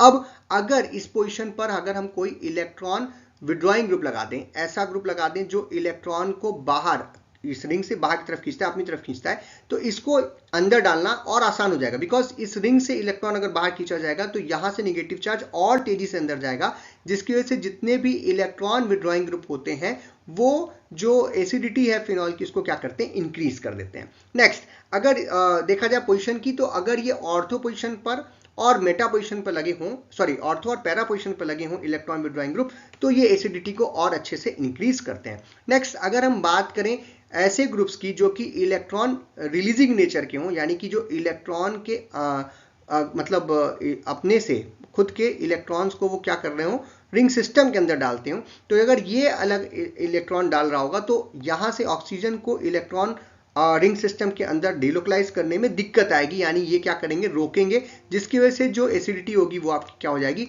डिक्रीज होना शुरू हो जाएगी। यानी जब भी इलेक्ट्रॉन विड्रॉइंग ग्रुप लगे होंगे तो जो एसिडिटी है वो इंक्रीज करेगी, और इन द केस ऑफ, ये यहाँ पे लिखा हुआ है कि जो हमारे इलेक्ट्रॉन डोनेटिंग ग्रुप्स होते हैं उनके केस में जो एसिडिटी है वो क्या हो जाती है, डिक्रीज हो जाती है। ऐसा इसलिए होता है कि इलेक्ट्रॉन विड्रॉइंग ग्रुप जो है वो स्टेबिलिटी को बढ़ाते हैं, फिनॉक्साइड आयन के हाइड्रोजन को छोड़ना उसके लिए आसान होता है, जबकि इलेक्ट्रॉन डोनेटिंग ग्रुप या इलेक्ट्रॉन रिलीजिंग ग्रुप जो होते हैं वो हमारे इस क्या नाम है, फिनॉक्साइड आयन की स्टेबिलिटी को कम करते हैं, क्योंकि ये जो नेगेटिव चार्ज है वो अंदर नहीं आ पाता और इसकी वजह से हाइड्रोजन को छोड़ना इसके लिए मुश्किल होती है। और अगर कोई भी सोल्यूशन, हम सिंपल से फिर से बोल रहे हैं, अगर कोई भी कंपाउंड जो है वो अपने सोल्यूशन में हाइड्रोजन आयन को ज़्यादा देगा तो एसिडिटी ज़्यादा होगी, कम देगा तो एसिडिटी कम होगी। तो अगर ये हाइड्रोजन आयन को छोड़ेगा आसानी से तभी एसिडिटी ज़्यादा होगी, और वो किस केस में हो सकता है, इलेक्ट्रॉन विड्रॉइंग ग्रुप के केस में। तो ये है सब्स्टिट्यूएंट के effects on the acidity of phenol. Next question पे चलते हैं, write the structure and uses of cresol. फिर से एक आसान सा प्रश्न आ गया। क्रिसॉल जो होती है उसे हम लोग हाइड्रोक्सी टोल्यूइन के नाम से जानते हैं।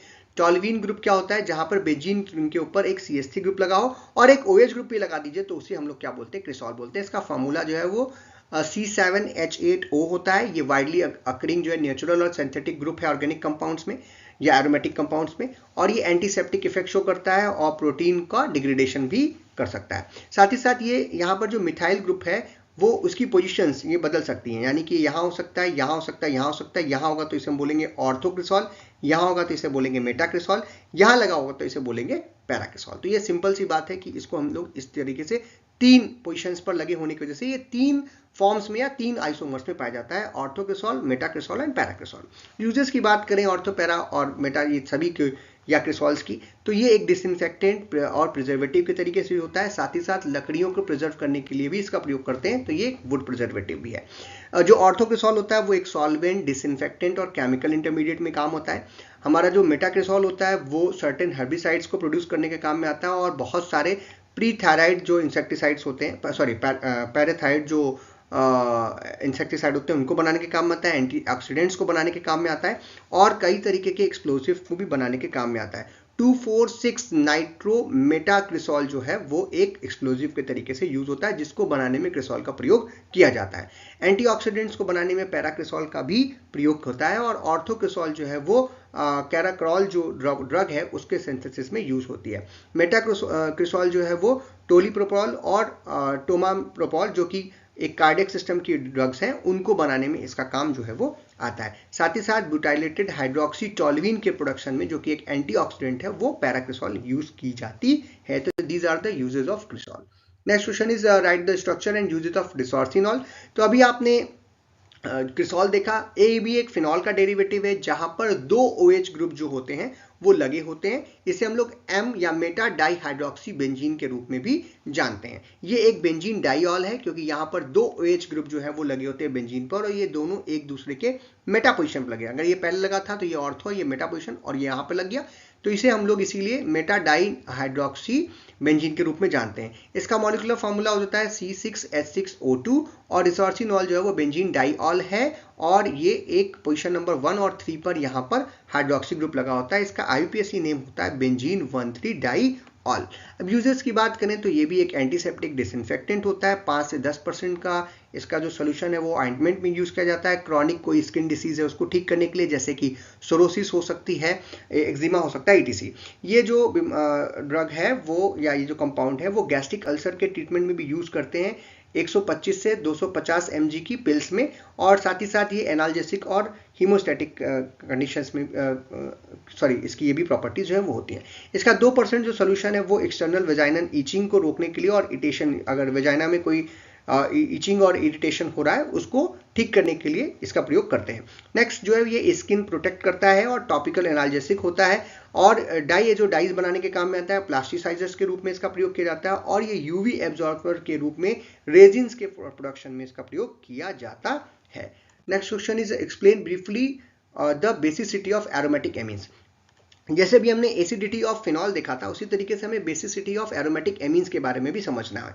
अब जो भी एमीन्स होती हैं वो एक नाइट्रोजन कंटेनिंग कंपाउंड्स होते हैं, यानी अगर एनिलीन की बात करें, जैसे हम लोग स्ट्रक्चर देख रहे हैं एनिलीन का, तो यहाँ पर एक बेंजीन रिंग लगी हुई है और उसके एक हाइड्रोजन को रिप्लेस करके NH2 ग्रुप या अमीन ग्रुप लगाया। इसे हम लोग अमोनिया का डेरिवेटिव भी बोल सकते हैं, जहाँ पे बेंजीन रिंग जो है वो हाइड्रोजन को अमोनिया के एक हाइड्रोजन को रिप्लेस करके लगी होती है।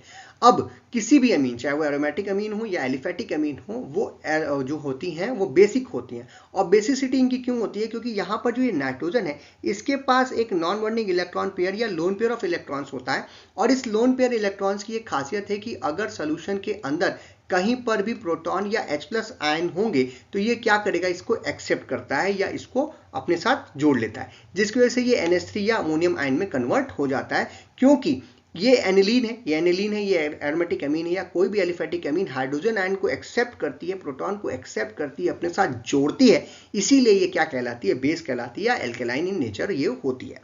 अब जो ये लोन पेयर ऑफ इलेक्ट्रॉन्स हैं वो कितना ज्यादा प्रेजेंट है उतना ही ज्यादा उसकी जो बेसिसिटी है वो होगी।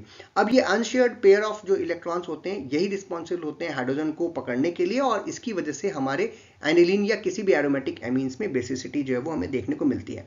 जितना ज़्यादा ये इलेक्ट्रॉन अवेलेबल होगा उतना ज़्यादा ये हाइड्रोजन को पकड़ेगा, उतनी ज़्यादा ये बेसिसिटी होगी। ठीक है, ये चीज़ का हमको ध्यान रखना है। तो इलेक्ट्रॉन डेंसिटी यहाँ पर नाइट्रोजन के ऊपर जितनी ज़्यादा होगी उतनी ज़्यादा इस कंपाउंड की बेसिसिटी बढ़ती चली जाएगी। एग्जाम्पल में आप ये एनिलीन का एग्जाम्पल ले सकते। Next question is what are effects of substituent on the basicity of aromatic amines. और अभी हमने बेसिसिटी ऑफ एमीन्स को डिस्कस किया और हमने कहा कि जो एमीन का नाइट्रोजन है उस पर जितने ज़्यादा लोन पेयर या जो नॉन शेयरिंग जो इलेक्ट्रॉन्स हैं वो जितना ज़्यादा प्रेजेंट होगा उतना ही उसको हाइड्रोजन या प्रोटॉन को एक्सेप्ट करने में आसानी होगी। तो आइए इसके आंसर को समझने की कोशिश करते हैं। जैसे मैं यहाँ पे बोल रहा हूँ कि अगर ये जो नाइट्रोजन है हमारा, इस पे जो लोन पेयर ऑफ इलेक्ट्रॉन्स आप देख पा रहे हैं, ये लोन पेयर ऑफ इलेक्ट्रॉन जितना ज़्यादा यहाँ पे प्रेजेंट होगा उतना ही आसानी से ये H+ आयन को क्या करेगा, एक्सेप्ट करेगा।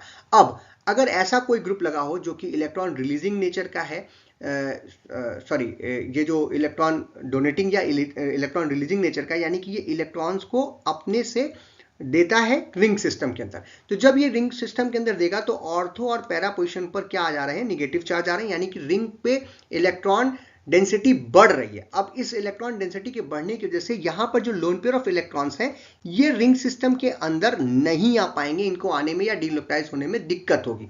अब ये क्योंकि दिक्कत हो रही है इसीलिए यहाँ पे अवेलेबल है। अगर अवेलेबल है तो हाइड्रोजन को आसानी से क्या कर लेंगे, एक्सेप्ट कर लेंगे। But in the case of electron withdrawing group, जिनका नेचर होता है कि जो रिंग से इलेक्ट्रॉन को बाहर की तरफ खींचते हैं, अगर ये रिंग से इलेक्ट्रॉन को बाहर की तरफ से खींचेंगे तो ऑर्थो और पैरा पोजीशन पर हमको स्लाइटली पॉजिटिव चार्ज दिखेगा, यानी जो हमारी रिंग होगी वो इलेक्ट्रॉन डिफिशियंट होने लगेंगे। यहां पर इलेक्ट्रॉन डेंसिटी बढ़ रही थी, यहां पर इलेक्ट्रॉन डेंसिटी कम हो जाएगी। ऐसे केस में जो ये लोन पेयर ऑफ इलेक्ट्रॉन्स हैं या जो नॉन बॉन्डिंग इलेक्ट्रॉन पेयर है नाइट्रोजन के ऊपर, ये क्या होगा, रिंग सिस्टम के अंदर चला जाएगा। और ऐसे केस में यहां पर नाइट्रोजन पर जो अवेलेबिलिटी है वो कम होगी इस लोन पेयर ऑफ इलेक्ट्रॉन की। इसकी वजह से हाइड्रोजन को इसको एक्सेप्ट करने में दिक्कत आएगी, यानी हाइड्रोजन को एक्सेप्ट नहीं करेगा और इसकी बेसिसिटी क्या हो जाएगी, कम हो जाएगी। यानी जब भी कोई इलेक्ट्रॉन डोनेटिंग या रिलीजिंग ग्रुप होगा तो जो बेसिसिटी है नाइट्रोजन की, एमीन की, वो बढ़ेगी। और अगर इलेक्ट्रॉन विड्रॉइंग ग्रुप होगा तो जो बेसिसिटी है वो कम होगी। अब पोजीशन की अगर बात करें तो ऑर्थो इफेक्ट के केस में जो है वो हमेशा लेस बेसिक होता है। इसका सही जो एक्सप्लेनेशन है वो अभी नहीं मालूम है, लेकिन इस पे भी प्रश्न आ सकता है तो उसको आप लोग याद रखिएगा। Next question is give the basicity order of aniline, para nitroaniline and para toluidine. अभी जो हमने एक्सप्लेनेशन दिया जस्ट इसके पिछले वाले क्वेश्चन के आंसर में, उसी के बेस पर हम लोग इसका आंसर भी कर सकते हैं। अगर इन तीनों को अगर हम ध्यान से देखें इनके स्ट्रक्चर्स को, तो जो एनिलीन है उस पे अगर हम लोग NO2 ग्रुप लगा दें, NO2 ग्रुप जो है वो एक इलेक्ट्रॉन विड्रॉइंग ग्रुप है, जैसा कि आप यहाँ पर देख पा रहे हैं, ये इलेक्ट्रॉन को अपनी तरफ खींचता है, जिसकी वजह से यहाँ पर अगर कोई लोन पेयर ऑफ इलेक्ट्रॉन्स हैं वो कहाँ चले जाएंगे, रिंग के अंदर। हाइड्रोजन को एक्सेप्ट करना इसको दिक्कत होगा, तो ये सबसे लीस्ट जो है वो क्या कह सकते हैं आप, बेसिक होगी या एल्कलाइन होगी, जबकि ये तो नॉर्मली है, बीच में ही रहेगी। अब इसी पे अगर हम कोई एक CH3 ग्रुप लगा दें जो कि क्या करता है, इलेक्ट्रॉन को रिलीज करता है, ये हाइपर कंजुगेशन के द्वारा जो है वो इलेक्ट्रॉन रिलीज करता है हमारे बेंजीन रिंग के अंदर, जिसकी वजह से यहाँ पर हमको इलेक्ट्रॉन डेंसिटी जो है वो रिंग के अंदर बढ़ती है और इस लोन पेयर ऑफ इलेक्ट्रॉन को अंदर आने में या डिलोक्टाइज होने में दिक्कत होती है, इसकी अवेलेबिलिटी बढ़ जाती है, जिसकी वजह से ये बेसिसिटी को भी क्या कर देता है, इंक्रीज करता है। तो जो NO2 ग्रुप है वो डिक्रीज करेगा, CH3 क्या करेगा, इंक्रीज करेगा। इसीलिए जो इनका बेसिसिटी ऑर्डर होगा वो ये होगा कि सबसे लीस्ट जो क्या नाम है बेसिक होगा वो हमारा पैरा नाइट्रोएनिलीन होगी, जो उससे ज़्यादा होगी वो एनिलीन होगी, और जो सबसे ज़्यादा जो हमारी बेसिक होगी वो पैरा टोल्यूडिन होगी। Next question is why benzoic acid is less acidic than formic acid but more acidic than acidic acid. अब बेंजोइक एसिड की बात करें जिसमें COOH ग्रुप होता है वो H+ आयन देता है। अब कोई भी H+ आयन अगर देगा तो वो एसिड होगा। अब ध्यान देने वाली बात यह है कि ये एसिड तो है, लेकिन फॉर्मिक एसिड से जो है वो लेस एसिडिक होता है, क्योंकि जितना ज़्यादा H+ आयन का डिसोसिएशन होगा, जितना ज़्यादा H+ आयन मिलेगा और जो फॉर्मेशन ऑफ कंजुगेट आयन हो रहा है, बन रहा है, वो जितनी आसानी से बनेगा उतना ज़्यादा कोई चीज़ एसिडिक होगी।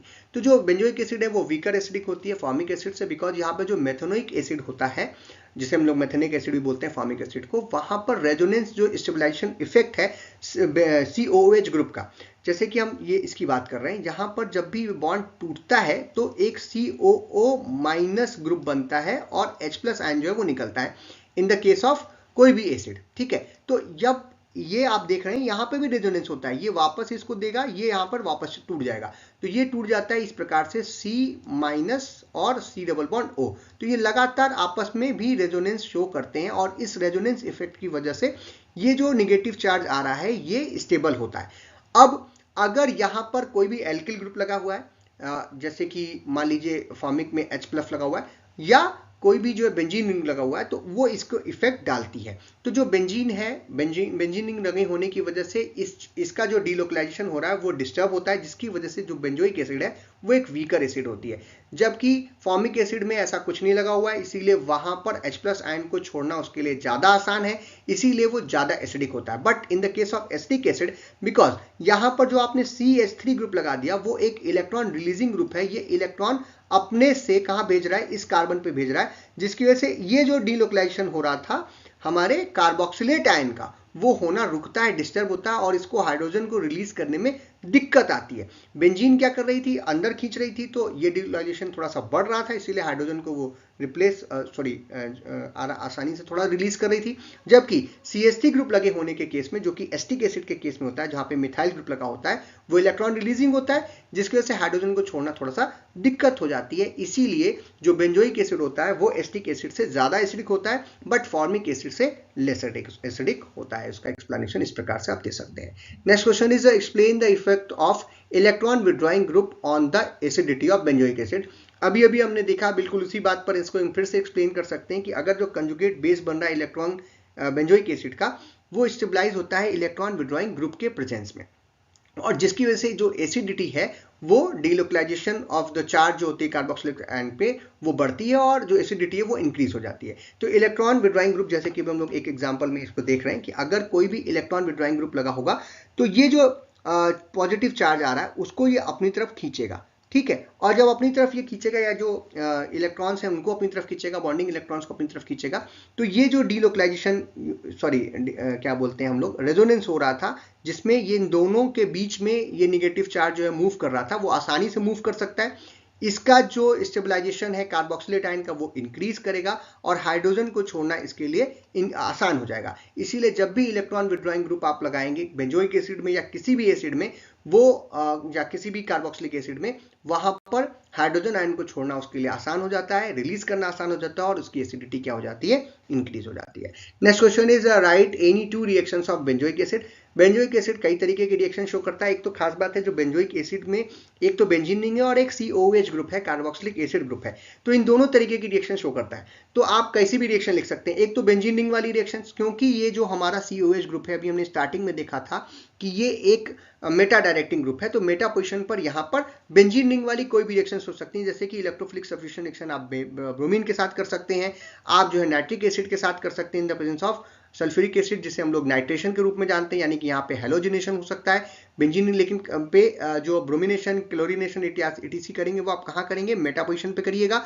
और नाइट्रेशन अगर करते हैं जो बेंजीन रिंग में होता है, ये भी एक इलेक्ट्रोफिलिक सब्स्टिट्यूशन रिएक्शन है, ये कहाँ होती है, ये भी मेटा पोजीशन पे होती है। और अगर सल्फोनेशन करते हैं in the presence of sulphuric acid या फ्यूमिंग सल्फ्यूरिक एसिड, तो इस केस में भी यहाँ पर हमें मेटा सल्फोनिक एसिड मिलता है, यानी कि ये मेटा पोजीशन पर यहाँ पर भी सब्स्टिट्यूशन रिएक्शन होती है। तो ये तीन रिएक्शन मैंने ऐसे ही बता दी, लेकिन क्योंकि यहाँ पर COH ग्रुप है, तो COH ग्रुप वाली जो भी रिएक्शंस हैं जो कि कार्बोक्सिलिक एसिड शो करते हैं, जैसे कि ईथर का फॉर्मेशन हो या सॉल्ट का फॉर्मेशन हो, वो सारी की सारी रिएक्शंस ये भी शो करती है। तो उसी तरीके की एक रिएक्शन हम लोग यहाँ पर एक एग्जांपल उसका भी ले सकते हैं, जैसे कि अगर बेंजोइक एसिड को हम लोग NaOH के साथ रिएक्शन कराते हैं तो ये सोडियम बेंजोएट में कन्वर्ट हो जाती है, यानी कि यहाँ पर H+ आयन को रिलीज करके सोडियम यहाँ पे जुड़ जाता है, वाटर निकलता है NaOH के साथ, और ये एक सॉल्ट के रूप में, सोडियम सॉल्ट के रूप में बेंजोइक एसिड का बन जाता है, जिसे हम लोग सोडियम बेंजोएट बोलते हैं। तो ये एक कॉमन रिएक्शन है जो कि कोई भी एसिड जो है वो देता है सॉल्ट फॉर्मेशन में। तो ये सभी रिएक्शंस जो है वो बेंजोइक एसिड की हैं, आप इनमें से जो लिखना चाहें वो लिख सकते हैं। Next question is how can we prepare aryl diazonium salt. Aryl diazonium salt जो है वो एनिलीन्स या एरोमेटिक एमीन से बना सकते हैं। एलिफेटिक एमीन से बनाते हैं तो उसे हम लोग एलिफेटिक डाइजोनियम सॉल्ट बोलते हैं, एरोमेटिक से बनाते हैं तो उसे हम लोग एराइल डाइजोनियम सॉल्ट बोलते हैं। इसमें जो सबसे कॉमन मेथड है इसको बनाने का वो डाइजोनियम सॉल्ट का, वो एरोमेटिक एमीन्स को रिएक्शन कराते हैं नाइट्रस एसिड के साथ। और जैसे एक एग्जांपल ले सकते हैं हम लोग यहाँ पे एनिलीन का, तो यहाँ पे आप देख पा रहे हैं एनिलीन की रिएक्शन जो है वो NaNO2 की प्रेजेंस में रिएक्शन आप इसकी कराते हैं with the help of HCl। तो HCl से यहाँ से Cl- मिल जाएगा इसको, यहाँ से NaNO2 जो है वो इसमें नाइट्रोजन ग्रुप को या N ट्रिपल बॉन्ड N बनता है यहाँ पर, वो यहाँ पर प्रोड्यूस करता है और NaO2 273 केल्विन की प्रेजेंस में, HCl के प्रेजेंस में ये बेंजीन डाइजोनियम क्लोराइड का फॉर्मेशन कर रहा है। दिस इज एन एग्जांपल जहाँ पर इसी तरीके से हम डिफरेंट यहाँ पर अगर हम लोग सॉल्ट लेते हैं तो वो हमें डिफरेंट डाइजोनियम सॉल्ट जो है वो बना करके मिलता चला जाएगा। जैसे यहाँ पे क्योंकि हमने HCl लिया था तो NaCl यहाँ पर निकल रहा है और पानी भी साथ ही साथ निकलेगा। और इस रिएक्शन के द्वारा ही इस रिएक्शन को हम लोग डाईएजोटाइजेशन बोलते हैं और इस रिएक्शन के द्वारा हम डिफरेंट एराइल डाइजोनियम सॉल्ट का फॉर्मेशन कर सकते हैं। और आज के सेशन का हमारा आखिरी प्रश्न है, give some synthetic applications of aryl diazonium salt. तो एराइल डाइजोनियम सॉल्ट जो है वो सिंथेटिकली काफी ज्यादा इंपॉर्टेंट होते हैं, बहुत सारी काम की चीजें बनाने के काम में आते हैं। Different organic compounds, aromatic compounds की सिंथेसिस में इनका प्रयोग किया जा सकता है, जिसके कुछ एग्जांपल्स आपके सामने हैं। जैसे कि CuCl के साथ अगर एराइल डाइजोनियम सॉल्ट की रिएक्शन कराएं, X मतलब कोई भी यहाँ पर क्या नाम है एनाइन के रूप में यहाँ पर प्रेजेंट होगा और N ट्रिपल बॉन्ड N यहाँ पर है। इसी को हम लोग, क्योंकि ये एराइल ग्रुप है तो इसे हम लोग एराइल डाइजोनियम सॉल्ट के रूप में लिख सकते हैं। CuCl के साथ कराएंगे तो एराइल क्लोराइड यहाँ पे बनता है, क्योंकि ये पूरा का पूरा जो नाइट्रोजन ग्रुप है NO2 यहाँ से रिलीज होता है। ज्यादातर रिएक्शंस में NO2 जो है वो रिलीज होता है और जो भी ग्रुप्स हैं वो यहाँ पर रिप्लेस हो जाते हैं या एक सब्स्टिट्यूशन रिएक्शन शो कर देते हैं। तो यहाँ पर एराइल क्लोराइड बना सकते हैं आप, एराइल साइनाइड्स बना सकते हैं आप, फिनॉल बना सकते हैं और एराइल फ्लोराइड बना सकते हैं, एराइल रिडक्शन बना सकते हैं, एराइल आयोडाइड, एराइल ब्रोमाइड। इस तरीके से ढेर सारी चीजें बनाने के काम में ये हमारा डाइजोनियम सॉल्ट आता है। इस पर हमने एक वीडियो पहले एक्सप्लेन कर रखा है, उसको आप देख सकते हैं। इन सभी प्रश्नों के और भी डिटेल आंसर देखने के लिए आपको लिंक में जो है प्लेलिस्ट का लिंक मिल जाएगा, जहाँ पे आपके पूरे सिलेबस के सारे टॉपिक्स को हमने बहुत ही अच्छे से एक्सप्लेन किया हुआ है। पहले भी आप उसको पढ़ भी रहे हैं, बहुत सारे बच्चे उसको पढ़ रहे हैं, बट वहां से और भी अच्छे से आप इनका एक्सप्लेनेशन या इसके आंसर्स को आप ले सकते हैं।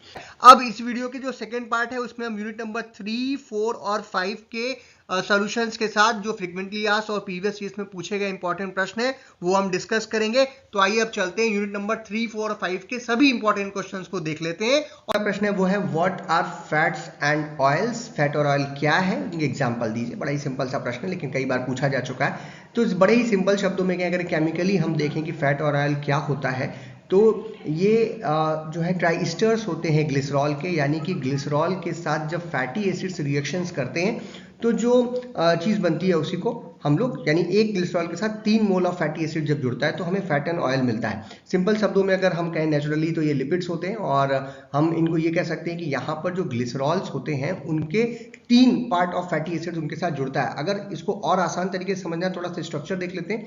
ग्लिसरॉल जो होती है वो एक 3 कार्बन की चेन होती है एग्जैक्टली, ठीक है। और इस 3 कार्बन की चेन में जो ये CH2 CH2 बच रहा है, इसमें एक एक हाइड्रोजन को रिप्लेस करके OH ग्रुप लगा होता है, यानी कि ये एक एल्कोहल है और ये ट्राईऑल है यहाँ पे, क्योंकि 3 OH ग्रुप जो है वो होते हैं। ये है ग्लिसरॉल।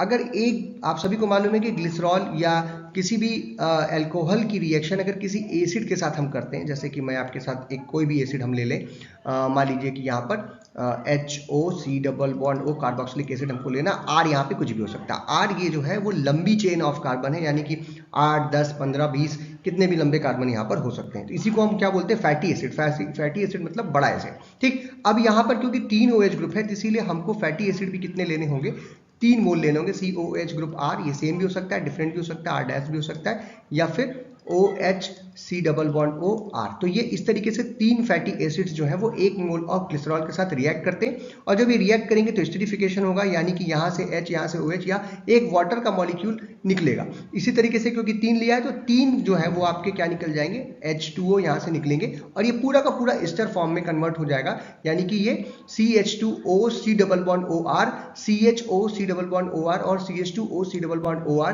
इस तरीके का एक स्ट्रक्चर प्राप्त होगा जिसे हम लोग ट्राई 3 ईस्टर ऑफ ग्लिसरॉल बोल रहे हैं, ठीक है। तो इसी को हम लोग क्या बोलते हैं, फैट एंड ऑयल। तो जो फैट और होता है जनरली वो रूम टेम्परेचर पर सॉलिड हमें देखने को मिलता है। ऑयल जो होता है वो जनरली लिक्विड होता है रूम टेम्परेचर पे, और ऐसा इसलिए होता है कि ये जो R आप लिख रहे हो, ये जो आपने चेन लगाई है कार्बन की, अगर यहाँ पर जो है वो सैचुरेटेड है, यानी कि पूरी तरीके से CH2 जुड़ा हुआ है, यानी कि कोई भी डबल बॉन्ड वहां पर नहीं है, सिंपल शब्दों में कहें तो वो जनरली सॉलिड फॉर्म में होता है, उसे हम फैट बोलते हैं। और अगर वहां पर अनसैचुरेशन, यानी 2 कार्बन के बीच में यहाँ पर डबल बॉन्ड अगर देखने को मिल रहा है तो वो लिक्विड स्टेट में होता है और उसे हम लोग ऑयल बोलते हैं। फैट और ऑयल जो होते हैं वो दोनों ही में सैचुरेटेड और अनसैचुरेटेड फैटी एसिड्स पाए जा सकते हैं। एग्जाम्पल की अगर बात करें फैट की, तो फैट जो होता है वो लार्ड और टालो जो है, जो कि एनिमल से जनरली निकलता है, उसे हम लोग फैट बोल रहे हैं। और जो हमें प्लांट से जनरली मिल रहा होता है उसे हम लोग ऑयल बोलते हैं, जैसे कि ऑलिव ऑयल है, मस्टर्ड ऑयल है, एटीसी। तो ये आप एक एग्जाम्पल में दे सकते हैं। आज का हमारा जो दूसरा प्रश्न है वो इसी पिछले वाले प्रश्न से ही रिलेटेड है, that is what right the difference between oil and fat. Fat और ऑयल के बीच में डिफरेंस क्या है? तो फैट एंड ऑयल का जो डिफरेंस है वो हम लोग जो मैंने अपने नोट्स में भी दिया था उसको यहाँ पर पिक्चर फॉर्म में आपको दे दिया आसान करने के लिए, क्योंकि इसके पहले जो भी हमने स्ट्रक्चर भी देखा तो हमने आपसे कहा था कि जैसे कि एक सैचुरेटेड ग्लिसराइड का एक एग्जांपल आप देख पा रहे हैं, यहाँ पे एक लंबी चेन ऑफ कार्बन की लगी हुई है और ये C double bond O group यानी कि ईस्टर फॉर्म में यहाँ पर आपको देखने को मिल रहा है। तो जब भी एक ग्लिसरॉल के साथ हम फैटी एसिड की रिएक्शंस कराते हैं तो जो चीज बनती है उसे हम बोलते हैं ट्राइस्टर्स ऑफ ग्लिसरॉल, या फिर इसी को हम लोग फैट एंड ऑयल के नाम से जानते हैं। अब क्योंकि ये दोनों के स्ट्रक्चर में अगर ये कॉमन चीज है तो फिर अंतर क्या है वो समझने की कोशिश करते हो। तो सिंपल शब्दों में कहें तो जो फैट होता है वो सॉलिड या सेमी सॉलिड फॉर्म में होता है रूम टेम्परेचर पर, जबकि जो ऑयल होता है वो लिक्विड होता है रूम टेम्परेचर पे। अगली जो चीज है वो है कि जो फैट्स होते हैं वो फैटी एसिड्स के जो बने होते हैं, जो फैटी एसिड्स हैं यहाँ पर वो सैचुरेटेड होते हैं, जैसा मैंने पहले भी बोला, जबकि ऑयल्स में ये अनसैचुरेटेड फैटी एसिड्स देखने को मिलते हैं। जैसे आप इस स्ट्रक्चर में देख रहे हैं, जो ये वाला स्ट्रक्चर है, यहाँ पे कहीं पर भी इस फैटी एसिड के स्ट्रक्चर में डबल बॉन्ड देखने को नहीं मिल रहा है, यानी कि पूरी तरीके से सैचुरेटेड है, इसमें कोई भी डबल बॉन्ड नहीं है। सारे जो कार्बन्स हैं वो दो दो हाइड्रोजन लेकर के सैचुरेटेड है, यानी उनमें दोबारा से रिएक्शंस करने की जगह नहीं बच रही है या किसी को जुड़ने की जगह नहीं बच रही है। जबकि ऑयल का जो हम एक एग्जांपल ले रहे हैं, एक पार्शियली अनसैचुरेटेड ट्राइग्लिसराइड का एक एग्जांपल ले रहे हैं, जिसमें एक तो फैटी एसिड सैचुरेटेड था लेकिन बाकी के दो में आप अनसैचुरेशन देख पा रहे हैं, यहाँ पे डबल बॉन्ड लगा हुआ है। तो इसकी वजह से जो ऑयल्स होते हैं केमिकली अगर कहा जाए तो वहां पर ज्यादा अनसैचुरेटेड फैटी एसिड्स देखने को मिलते हैं in the reference to fat, क्योंकि वहां पर सैचुरेटेड फैटी एसिड देखने को मिलते हैं। जो कार्बन कार्बन की चेन होती है क्योंकि वो सीधी हो जाती है, जब यहाँ पे अनसैचुरेशन है ही नहीं तो ये आराम से अलाइन होता है एक रेगुलर पैटर्न में, जिसकी वजह से इनको क्रिस्टल लैटिस में पैक होने में आसानी होती है। इसीलिए फैट जो होते हैं वो सॉलिड होते हैं रूम टेम्परेचर पे, जबकि जो ऑयल्स होते हैं क्योंकि वहां पे डबल बॉन्ड है, और आप सभी जानते हैं कि डबल बॉन्ड होता है तो दो तरीके की आइसोमेरिज्म भी हो सकती है, यानी कि बल्कि ग्रुप की वजह से एक तरफ झुकाव हो सकता है। अगर बल्कि ग्रुप नीचे लगा हुआ तो झुक जाएगा, जिसकी वजह से वहां पर क्रिस्टल लैटिस में उसको पैक होने में दिक्कत आती है, और इसलिए जो ऑयल्स होते हैं वो लिक्विड होते हैं रूम टेम्परेचर पे। फैट जो होता है उसका मेल्टिंग पॉइंट हाई होता है क्योंकि वहां पे सैचुरेटेड फैटी एसिड्स हैं। ऑयल्स का जो मेल्टिंग पॉइंट होता है वो लो होता है। जो एनिमल्स से जनरली हम लोग लिपिड्स निकालते हैं उनको हम फैट नाम देते हैं, क्योंकि जनरली एनिमल से ही फैट हमें प्राप्त होता है। प्लांट्स वाले से जनरली हमको ऑयल मिलता है क्योंकि वहाँ पे अनसैचुरेटेड फैटी एसिड्स मिलने को मिलते हैं। एक जो सबसे बड़ी खास है कि स्टेरिक एसिड, पाल्मेटिक एसिड का एग्जांपल आप ले सकते हैं, जो कि सैचुरेटेड फैटी एसिड्स हैं वो फैट में ज़्यादा पाए जाते हैं, जबकि अनसैचुरेटेड फैटी एसिड जैसे कि ऑयलिक एसिड इत्यादि जो है वो हमको ऑयल्स में ज़्यादा देखने को मिलते हैं। एग्जाम्पल की बात करें तो लार्ड और टालो जो है वो फैट का एग्जाम्पल हो गया, और ऑयल्स का एग्जाम्पल हो गया ऑलिव ऑयल और cottonseed oil, mustard oil, coconut oil, ये सब ऑयल्स के एग्जांपल हो सकते हैं। Next question is explain Richard Mitchell value, RM value के नाम से भी जिसको जानते हैं। तो रिचर्ड मिशेल वैल्यू जो है वो हम लोग सिंपल शब्दों में कहें तो ये मिलीग्राम्स होते हैं। 0.1 नॉर्मल जो एक्वस NaOH होता है सोल्यूशन, उसको न्यूट्रलाइज करने के लिए कि कितना मतलब लग रहा है स्टीम वोलेटाइल जो वाटर सॉल्युबल फैटी एसिड्स हैं उनको न्यूट्रलाइज करने के लिए कितना 0.1 नॉर्मल NaOH सोल्यूशन यूज हो रहा है, इसी की वैल्यू को हम लोग रिचर्ड मिशेल वैल्यू के नाम से जानते हैं।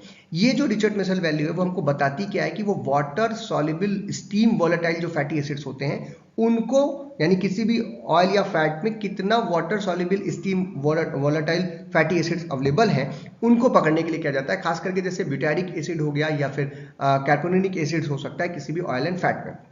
साधारण शब्दों में कहूँ कि इसका जो सबसे बड़ा सिग्निफिकेंस है वो अगर जो हम लोग देसी घी घर में यूज करते हैं या बटर जो हम यूज करते हैं उसकी क्वालिटी चेक करने के काम में भी ये आता है। सिंपल कि उसमें जो ग्लिसराइड्स हैं ब्यूटारिक एसिड के जो अदर वोलेटाइल फैटी एसिड्स के वो कितने हैं ये पकड़ने में रिचर्ड मिशेल वैल्यू पता चलता है, मदद करता है। तो जो रिचर्ड मिशेल वैल्यू है जिसे हम आरएम वैल्यू के नाम से जानते हैं, ये एक इंडिकेटर है कि कितना ज्यादा वोलेटाइल फैटी एसिड किसी भी एक पर्टिकुलर फैट या ऑयल में थ्रू द सपोनिफिकेशन हम एक्सट्रैक्ट कर सकते हैं। और ज्यादा होगा यानी कि उसकी क्वालिटी अच्छी है, जैसे कि देसी घी में ज्यादा होना चाहिए, कम है इसका मतलब कि उसकी क्वालिटी जो है वो ठीक नहीं है। ये पता करने के लिए रिचर्ड मिशेल वैल्यू का प्रयोग किया जाता है। सिंपल अगर इसका प्रोसीजर की हम बात करें तो इसमें हम लोग किसी भी सैंपल को लेकर के उसको excess of 0.1 normal NaOH solution के साथ उसको रिएक्शन कराते हैं, यानी कि इसका सपोनिफिकेशन करते हैं, एंड देन उसके बाद फिर उसको एसिडिफाई करते हैं डाइल्यूट H2SO4 के साथ। उसके बाद स्टीम डिस्टिलेशन में लेकर के उसको जाते हैं। जो डिस्टिलेट होता है उसमें वोलेटाइल एसिड्स प्रेजेंट होते हैं। फिर उस वोलेटाइल एसिड कंटेनिंग डिस्टिलेट को हम लोग टाइट्रेट करते हैं 0.1 नॉर्मल NaOH सोल्यूशन के साथ using the phenolphthalein as a indicator, और जितना आता है उसी को हम लोग कैलकुलेट करते हैं। रिचर्ड वेसल वैल्यू कैलकुलेट करने के लिए एक फॉर्मूला भी होता है A - B × N × 11, N जो है वो आपका नॉर्मलिटी के साथ आप कैलकुलेट कर सकते हैं। इसका पूरा डिटेल हम लोगों ने वीडियो पहले किया है, वहां से भी आप देख सकते हैं। Next question is explain the rancidity of the oil. Rancidity क्या होती है? रेंसिडिटी एक जनरल टर्म में हम कहें तो आप जब भी किसी ऑयल को थोड़ा लंबे समय के लिए स्टोर करते हैं तो उसका जो टेस्ट है वो थोड़ा सा बिटर होने लगता है। उसमें जो स्मेल है, एक फाउल स्मेल यानी गंदी स्मेल जो है उसमें आना शुरू हो जाती है। ऐसा इसलिए होता है कि जो हमारा फैटी एसिड्स हैं वो फ्री हो जाते हैं कई बार किसी भी कारणवश। ये हाइड्रोलिसिस हो सकती है, वहाँ पे ऑक्सीडेशन हो सकता है। जब भी कोई आपका जो ऑयल है या फैट है जो वो एयर, लाइट या मॉइस्चर या कई बार बैक्टीरियल इन्फेक्शन की वजह से, बैक्टीरियल एक्शन की वजह से, वहाँ बैक्टीरिया का ग्रोथ हो रहा है उसकी वजह से कुछ शॉर्ट चेन एल्डिहाइड्स, कीटोन या फ्री फैटी एसिड जो है वो ऑयल एंड फैट में बनने लगते हैं। जैसा कि आपने स्ट्रक्चर देखा था तो वहीं से वो टूट करके कुछ फ्री फैटी एसिड निकल गए। कुछ ऑक्सीडेशन या हाइड्रोलिसिस होने की वजह से वहाँ पर एल्डिहाइड और कीटोन्स इत्यादि का जो प्रोडक्शन हो रहा है, जिसकी वजह से उसका जो टेस्ट और ऑर्डर है, उसका जो फ्लेवर है वो बदल जाता है, अनप्लीजेंट हो जाता है। और ऐसे ऑयल्स को ही हम लोग रैंसिड ऑयल बोलते हैं। और इस पूरे यानी वो तेल जब जो है सीधे सीधे सिंपल शब्दों में खराब हो रहा है, उसी को हम लोग रैंसिडिटी के नाम से जानते हैं। जब भी हमारे जो इस तरीके का तेल जो है हम खाने के लिए प्रयोग नहीं करना चाहते, हम ज़्यादा समय पर स्टोरेज करने से भी ऐसा हो सकता है, क्योंकि लाइट एयर की वजह से या मॉइस्चर की वजह से उसमें रेंसिडिटी जो है वो आ रही है। तो ये तेल जो है, इस प्रकार का ऑयल जो है वो हम लोग खाने के लिए जनरली प्रयोग नहीं करते। अगर इसको प्रयोग करेंगे तो वो गंदा ऑर्डर जो है, जो गंदा फ्लेवर है वो हमारे फूड प्रोडक्ट में भी आ जाए। Next question is write about the acid value. Acid value जो है वो भी एक तरीके से आप कह सकते हैं कि पता करने के लिए कि क्या हमारे जो ऑयल या फैट है उसमें जो हमने एस्टरिफिकेशन की बात की थी उसके बाद टूट करके कितने फ्री फैटी एसिड, यानी फैटी एसिड जो है वो अलग हो रहे हैं और ऑयल में है। तो जितना ज़्यादा फैटी एसिड होगा उतना ही ज़्यादा क्वालिटी जो है वो ऑयल की खराब होगी। तो एसिड वैल्यू को हम लोग सिंपल शब्दों में कह सकते हैं कि ये हमारे ऑयल के ऑक्सीडेशन का एक इंडिकेटर है कि कितना ज़्यादा ऑयल में ऑक्सीडेशन हो रहा है। एसिड वैल्यू को हम लोग कह सकते हैं milligram of potassium hydroxide required to neutralise free acid in 1 gram of substance, यानी 1 ग्राम सैंपल आपको लेना है और उसको लेने के बाद कितनी मात्रा में, यानी कितना मिलीग्राम KOH यूज हो रहा है उसको न्यूट्रलाइज करने के लिए सिंपल एसिड बेस्ड टाइट्रेशन करेंगे नॉन एक्वस सोल्यूशन में लेकर के। उससे हमको पता चल जाएगा कि कितना फ्री फैटी एसिड जो है वो अवेलेबल है। यानी जो आप कह रहे थे कि एक एस्टर बनता है, वहां से वो एस्टर बॉन्ड टूट रहा है और उसके टूटने की वजह से एसिड जो है वो फ्री हो रहा है। अब जितना ज़्यादा एसिड फ्री होगा उतना ही ऑयल की क्वालिटी जो है वो खराब होगी। यानी एसिड वैल्यू जो है वो free amount of free fatty acids को फैट या ऑयल में पता करने के लिए यूज़ की जाती है। तो जो हम खाने वाला तेल यूज़ करते हैं, जो हम खाते हैं ऑयल को, उसमें जो एसिड वैल्यू की जो मात्रा होनी चाहिए, यानी एसिड वैल्यू उसका 1% से कम होना चाहिए। जितना कम होगा उतना आपके लिए, सेहत के लिए अच्छा है, क्योंकि आप एसिड सिंपल नहीं खा सकते हैं। और अगर हम फार्मास्यूटिकल ऑयल्स की बात करें, जो हम फार्मास्यूटिकल प्रिपरेशंस में लेते हैं, उनकी एसिड वैल्यू बहुत कम होनी चाहिए, लगभग 0.01% से कम, या लगभग 0 मान लीजिए कि बिल्कुल उसमें फ्री फैटी एसिड्स नहीं होने चाहिए। Next question is what is iodine value. Iodine value अभी हम कह रहे थे कि ऑयल या फैट में आपको जो एसिड रहता है उसमें अनसैचुरेशन देखने को मिलता है। तो अनसैचुरेशन किसी ऑयल एंड फैट में कितना है उसको पता करने के लिए आयोडीन वैल्यू का प्रयोग किया जाता है। आयोडीन वैल्यू जो है वो जो डबल बॉन्ड आप देख रहे हैं किसी भी कार्बन कार्बन के बीच में लॉन्ग चेन में, यहाँ पर इस बॉन्ड को ब्रेक करके वो आयोडीन जो है वो ऐड हो जाती है और इसी से हम लोग आयोडीन वैल्यू का कैलकुलेशन करते हैं। यानी रिएक्शन करानी है और फिर पता करना है। इसमें हम लोग ICl का भी प्रयोग कर सकते हैं या सिंपल आयोडीन का भी प्रयोग है। इस 2-3 मेथड है उसमें किया जा सकता है। तो आयोडीन वैल्यू जो है वो मेजरमेंट है कितना अनसैचुरेशन है किसी ऑयल में, उसको पता करने के लिए, और ये सिंपल जो है हाइड्रोजन या आपके आयोडीन के अपटेक के द्वारा डिटरमाइन की जाती है। आयोडीन वैल्यू को हम लोग आयोडीन नंबर के नाम से भी जानते हैं और ये किसी भी ऑयल या फैट में जो अनसैचुरेशन है, यानी कि डबल बॉन्ड्स कितने अवेलेबल हैं, वैक्स में भी उसको पता करने के लिए किया जाता है, और ये हम ग्राम्स में पता करते हैं। आयोडीन को हम लोग ग्राम्स में लेते हैं, और वो जो है 100 ग्राम्स ऑफ ऑयल या फैट या वैक्स जिसमें आपको पता करना है उसके साथ उसको रिएक्ट कराते हैं। जितना सैचुरेटेड फैट होगा उसकी आयोडीन वैल्यू उतना कम होगी, ये समझने वाली बात है, क्योंकि डबल बॉन्ड है ही नहीं तो वो ऐड कहाँ होगा। तो अगर सैचुरेटेड फैट है पूरी तरीके से तो उसमें कोई भी आयोडीन वैल्यू नहीं होती है। अगर आयोडीन वैल्यू 0 आ रही है मतलब कि वो सैचुरेटेड फैट है, और जितना ज़्यादा आयोडीन वैल्यू आ रही है यानी उतना ज़्यादा वहाँ पर अनसैचुरेशन है, ये हमको पता चल जाता है। Next question is discuss the difference between the drawing and non drawing oils with examples. कुछ ऑयल्स ऐसे होते हैं जिनको हम लोग स्टोरेज जब करते हैं, रखते हैं उनको, तो वो एक्सपोजर ऑफ एयर में आने की वजह से उसमें कुछ ऑक्सीडेशन होता है, क्रॉस लिंकेज होती है, केमिकल रिएक्शन होता है उनके कंपोनेंट्स के बीच में।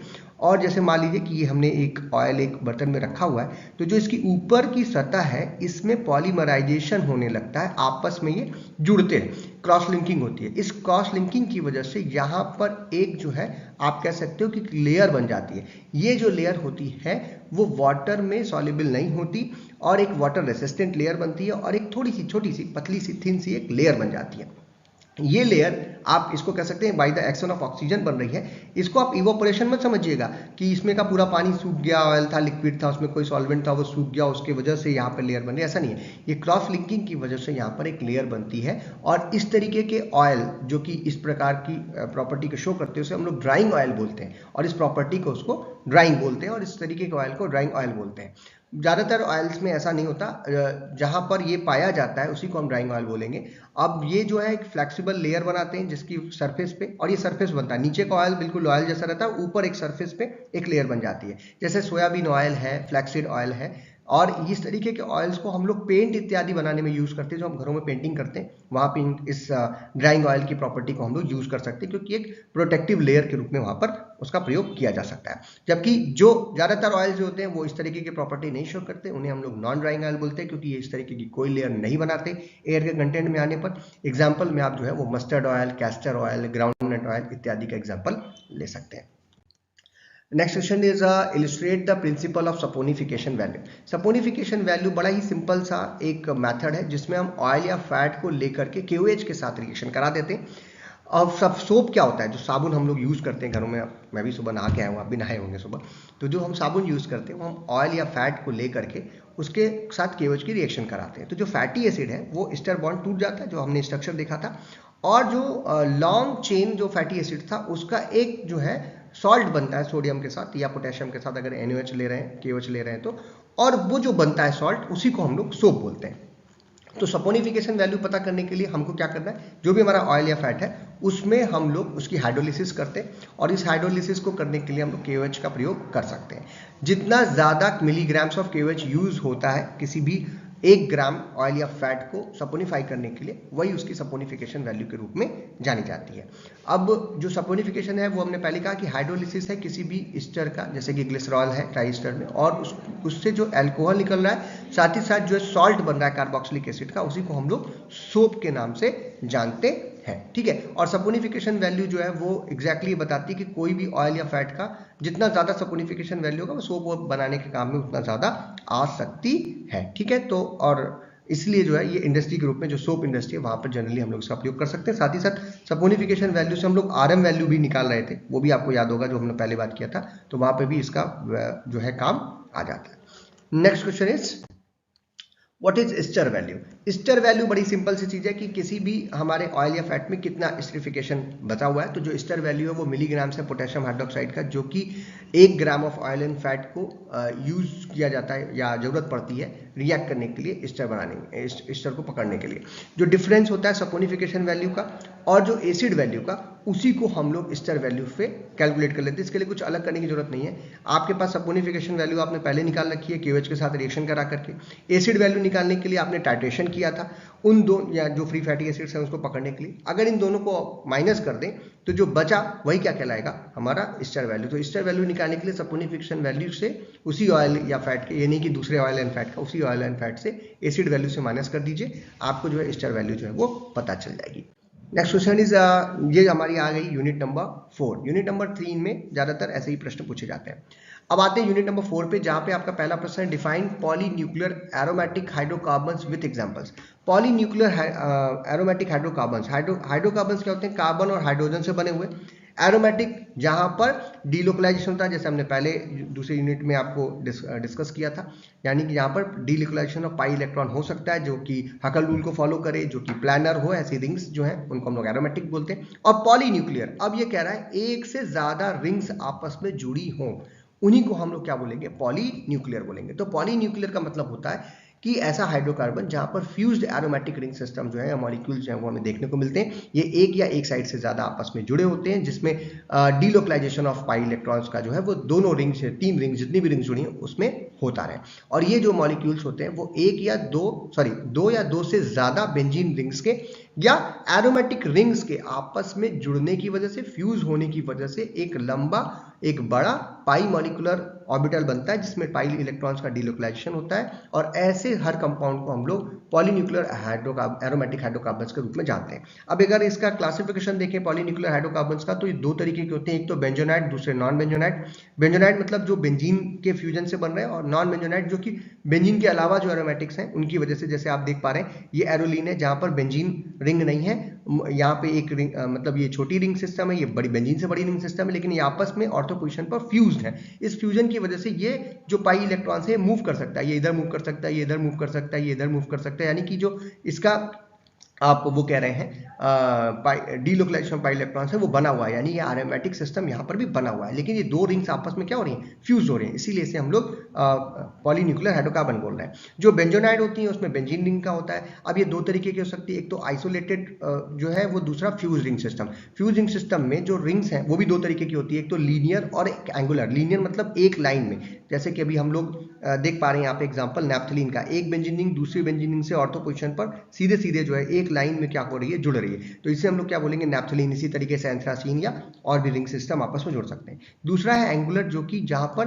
दो रिंग्स तो एक साथ लीनियर है, लेकिन एक रिंग जो है वो एंगल बना करके एंगुलर लेवल पे जुड़ी हुई है। इस तरीके के, जैसे फेनेंथ्रीन का एग्जांपल आप ले सकते हैं, ये एंगुलर फ्यूज रिंग्स है और इसे हम लोग पॉलीन्यूक्लियर एरोमेटिक हाइड्रोकार्बन बोल रहे हैं।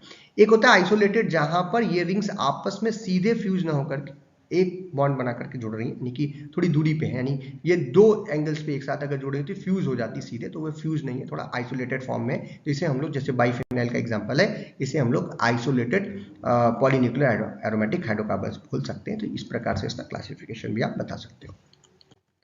Next question is write about the Haworth synthesis of naphthalene. ये बहुत बार पूछा है।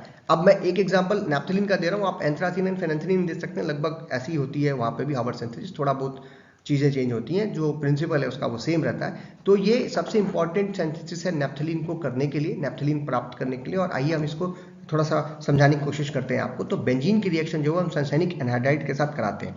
बेंजीन के इस पोजीशन पर आप जानते हैं यहाँ पर हाइड्रोजन है, और जब इसकी रिएक्शन AlCl3 की प्रेजेंस में कराते हैं, यानी फिडेलक्राफ्ट रिएक्शन यहाँ पर हो रही है एसाइलेशन के रूप में। अब क्या होगा कि ये फर्स्ट स्टेप में AlCl3 इस बॉन्ड को ब्रेक करवाएगा, और यहाँ पर C के ऊपर जो है वो स्लाइट पॉजिटिव चार्ज होता है, यानी कि ये बॉन्ड जब ब्रेक होगा तो ये पॉजिटिव चार्ज इसके ऊपर जाएगा, ये एक इलेक्ट्रोफाइल के तरीके से काम करेगा, यानी इलेक्ट्रोफिलिक सब्स्टिट्यूशन रिएक्शन यहाँ पर होगी। और ये जो है आपका कार्बन इस कार्बन के ऊपर, sorry C double bond O वाला जो ग्रुप है वो इस कार्बन पे अटैक करेगा, और ये हाइड्रोजन यहाँ से रिप्लेस करके, क्योंकि जब ये बॉन्ड टूटेगा तो इस ऑक्सीजन के ऊपर नेगेटिव चार्ज आएगा, तो ये हाइड्रोजन जो है वो इस ऑक्सीजन के पास आएगा और यहाँ से बॉन्ड ब्रेक करेगा। तो नेक्स्ट स्टेप में जब AlCl3 के साथ इसकी रिएक्शन की है तो हमको प्रोडक्ट क्या मिला? बीटा बेंजोइल प्रोपेनोइक एसिड हमको प्राप्त होगा। आप देख रहे हैं इस कार्बन से ये कार्बन जुड़ गया, इस कार्बन पे C डबल बॉन्ड O था वो है, बाकी जो कुछ था वो बिल्कुल वैसे ही लिखा हुआ है। यहाँ पर इस ऑक्सीजन के पास ये हाइड्रोजन पहुंच गया है, तो ये एक एसिड के रूप में हमको ग्रुप मिल गया।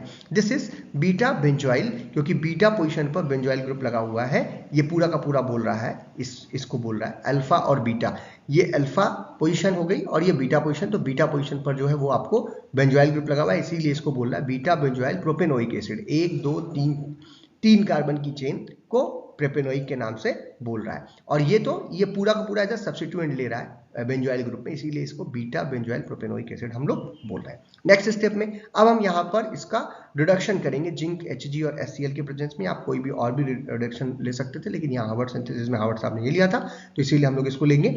अब इसमें क्या होगा कि जो ये C double bond O group है, यहाँ पर ऑक्सीजन हटेगा और हाइड्रोजन जो है यहाँ से निकल करके जुड़ेगा। एस से जो हाइड्रोजन निकल रहा है जिंक की वजह से, वो यहाँ पर आकर के जुड़ेगा। और यहाँ पर अब क्या हो गया, 2 हाइड्रोजन, ये CH2 ग्रुप हो गया, एक H यहाँ पे एक H यहाँ पे, ये CH2 ग्रुप हो गया। ऑक्सीजन निकलना, हाइड्रोजन का जुड़ना क्या कहलाता है, रिडक्शन कहलाता है। अब इसे हम क्या बोलेंगे, अल्फा फिनाइल ब्यूटारिक एसिड। अब ये 4 कार्बन हो गए, 1 2 3 4, ये 4 कार्बन की चेन हो गए और इस पे ये बेंजीन रिंग जो है वो एज अ सब्स्टिट्यूएंट लगी हुई है, इसीलिए बोल रहे हैं गामा, अल्फा नहीं, गामा। अब ये पहला वाला जो कार्बन होता है, इसके बगल वाला carbon is alpha carbon, this is beta carbon, this is gamma carbon, तो गामा फिनाइल ब्यूटारिक एसिड अब इसका नाम हो जाएगा। नेक्स्ट स्टेप में यहाँ पर अब साइक्लाइजेशन होगा। कंसंट्रेटेड H2SO4 की प्रेजेंस में जब डाल करके थोड़ा सा हीट करोगे तो यहाँ पर जो इस कार्बन पर जो हाइड्रोजन है, ये हाइड्रोजन और यहाँ पे OH, ये एक साथ करेगा और पानी जो है वो यहाँ से निकल जाएगा। ये कार्बन इस कार्बन के साथ जुड़ करके एक साइक्लिक फॉर्म में आ जाएगा। देखिए ये कार्बन इस कार्बन से जुड़ गया और एक हमको नया स्ट्रक्चर प्राप्त हुआ जिसे हम लोग टेट्रालोन के नाम से जानते हैं, यानी कि ये रिंग यहाँ पर बन गई, एक नया रिंग का फॉर्मेशन हो गया। फिर से अब क्या करेंगे, यही वाला स्टेप फिर से दोहरा दीजिए, जिंक डाल करके जिंक Hg की प्रेजेंस में HCl डाल दीजिए, फिर से रिडक्शन होगा। अब कहाँ होगा, जैसे यहाँ हुआ था वैसे यहाँ पे हो जाएगा। ये जो C double bond O group आप देख रहे हो, यहाँ से ऑक्सीजन जो है वो निकलेगा और हाइड्रोजन जो है वो जुड़ जाएगा, यानी यहाँ पर भी अब क्या हो रहा है, 2 हाइड्रोजन आ गया। तो यहाँ पे भी 2 हाइड्रोजन था, ठीक है, आया था, और यहाँ पे भी अब 2 हाइड्रोजन आ गया। बाकी यहाँ पे भी एक एक एक्स्ट्रा हाइड्रोजन सबके पास है, इन सभी के पास एक एक हाइड्रोजन है, इसे हम लोग टेट्रालीन के नाम से जानते हैं। नेक्स्ट स्टेप में डीहाइड्रोजिनेशन होगा सेलेनियम या पेरिडियम के प्रेजेंस में, और एक एक कार्बन से एक एक हाइड्रोजन हमको निकालना है, यानी यहाँ से एक हाइड्रोजन निकालना है, यहाँ से 1 मोल हाइड्रोजन निकालना है, यानी 2 मोल जो है वो H2 जो है वो गैस निकल जाएगी। और जब ये हाइड्रोजन निकलेंगे तो यहाँ पे क्या आएगा, डबल बॉन्ड, और यहाँ पे भी क्या आएगा, डबल बॉन्ड। तो ये देखिए दोनों जगह पे डबल बॉन्ड आ गया, आपका नेप्थलीन जो है वो बन गया, जो कि एक लीनियर पॉलीन्यूक्लियर हाइड्रोकार्बन का एग्जाम्पल है, सबसे सिंपलेस्ट वन एग्जाम्पल है। तो ये है, इसी को हम लोग क्या बोलते हैं, हार्वर्ड सिंथेसिस बोलते हैं। Next question is give the physical and chemical properties of naphthalene. बहुत बार पूछा गया है। नैप्थलीन जो होती है वो एक व्हाइट क्रिस्टलाइन सॉलिड होती है, जो जिसमें कैरेक्टरिस्टिक ऑर्डर होती है, जैसे कि पेट्रोलियम पाउडर जैसी। और ये जो है ये एक ऑर्गेनिक सॉल्वेंट है, और ये इनसॉल्युबल में, ऑर्गेनिक सॉल्वेंट में सॉल्युबल होता है, इनऑर्गेनिक सॉल्वेंट में जो है वो जैसे कि वाटर वगैरह में ये इनसॉल्युबल होता है। अगर हम बात करें मेल्टिंग पॉइंट की तो करीब 80 से 81 डिग्री सेल्सियस इसका जो है वो मेल्टिंग पॉइंट है। बॉइलिंग पॉइंट का काफ़ी हाई है, 218 डिग्री सेल्सियस के करीब। स्ट्रक्चर की बात करें तो अभी हम लोगों ने स्ट्रक्चर वहाँ पे भी देखा था, बिल्कुल एंगुलर मोड में 2 जो है बेंजीन रिंग्स आपस में जुड़ी रहती हैं, और इसमें डीलोकलाइजेशन ऑफ इलेक्ट्रॉन्स भी हो सकता है, यानी ये सब मूव भी कर सकते हैं। और इस मूवमेंट की वजह से यहाँ पर आप देख पाएंगे, ये यहाँ जाएगा, और इस मूवमेंट की वजह से जो है ये यहाँ से यहाँ, तो फिर ये यहाँ और ये यहाँ, तो ये पूरा मूवमेंट जो है वो पाई इलेक्ट्रॉन का हो सकता है, क्योंकि यहाँ पे भी बड़ा पाई मॉलिक्यूलर ऑर्बिटल बनता है। ये सभी कार्बन जो आपको दिख रहे हैं ये sp2 हाइब्रिडाइज्ड हैं, जिसकी वजह से यहाँ पर बड़ा पाई मॉलिक्यूलर ऑर्बिटल बन सकता है, और ये 3 जो है वो इसके रेजोनेटिंग स्ट्रक्चर्स भी हमको प्राप्त हो रहे हैं। अगर बात करें इसके केमिकल प्रॉपर्टीज की, तो क्योंकि ये बेंजीन का ही एक फ्यूज फॉर्म है, तो बेंजीन वाली जो रिएक्शंस हैं, यानी कि सब्स्टिट्यूशन रिएक्शंस, वो तो ये देंगी ही देंगी। और जनरली यहाँ पर जो सब्स्टिट्यूशन रिएक्शन है वो इस और इस पोजीशन पे होता है, क्योंकि आप बार बार देख पा रहे होंगे इन 3 स्ट्रक्चर में जो हमने बनाया, पहले और दूसरे नंबर पर यहाँ और यहाँ 2 बार जो है वो डबल बॉन्ड्स आ रहा है, यानी कि यहाँ पर double bond character first and second position पर सबसे ज़्यादा है, तो रिएक्शन होने की संभावना भी सबसे ज़्यादा पहले और दूसरे पोजीशन पर ही होती है।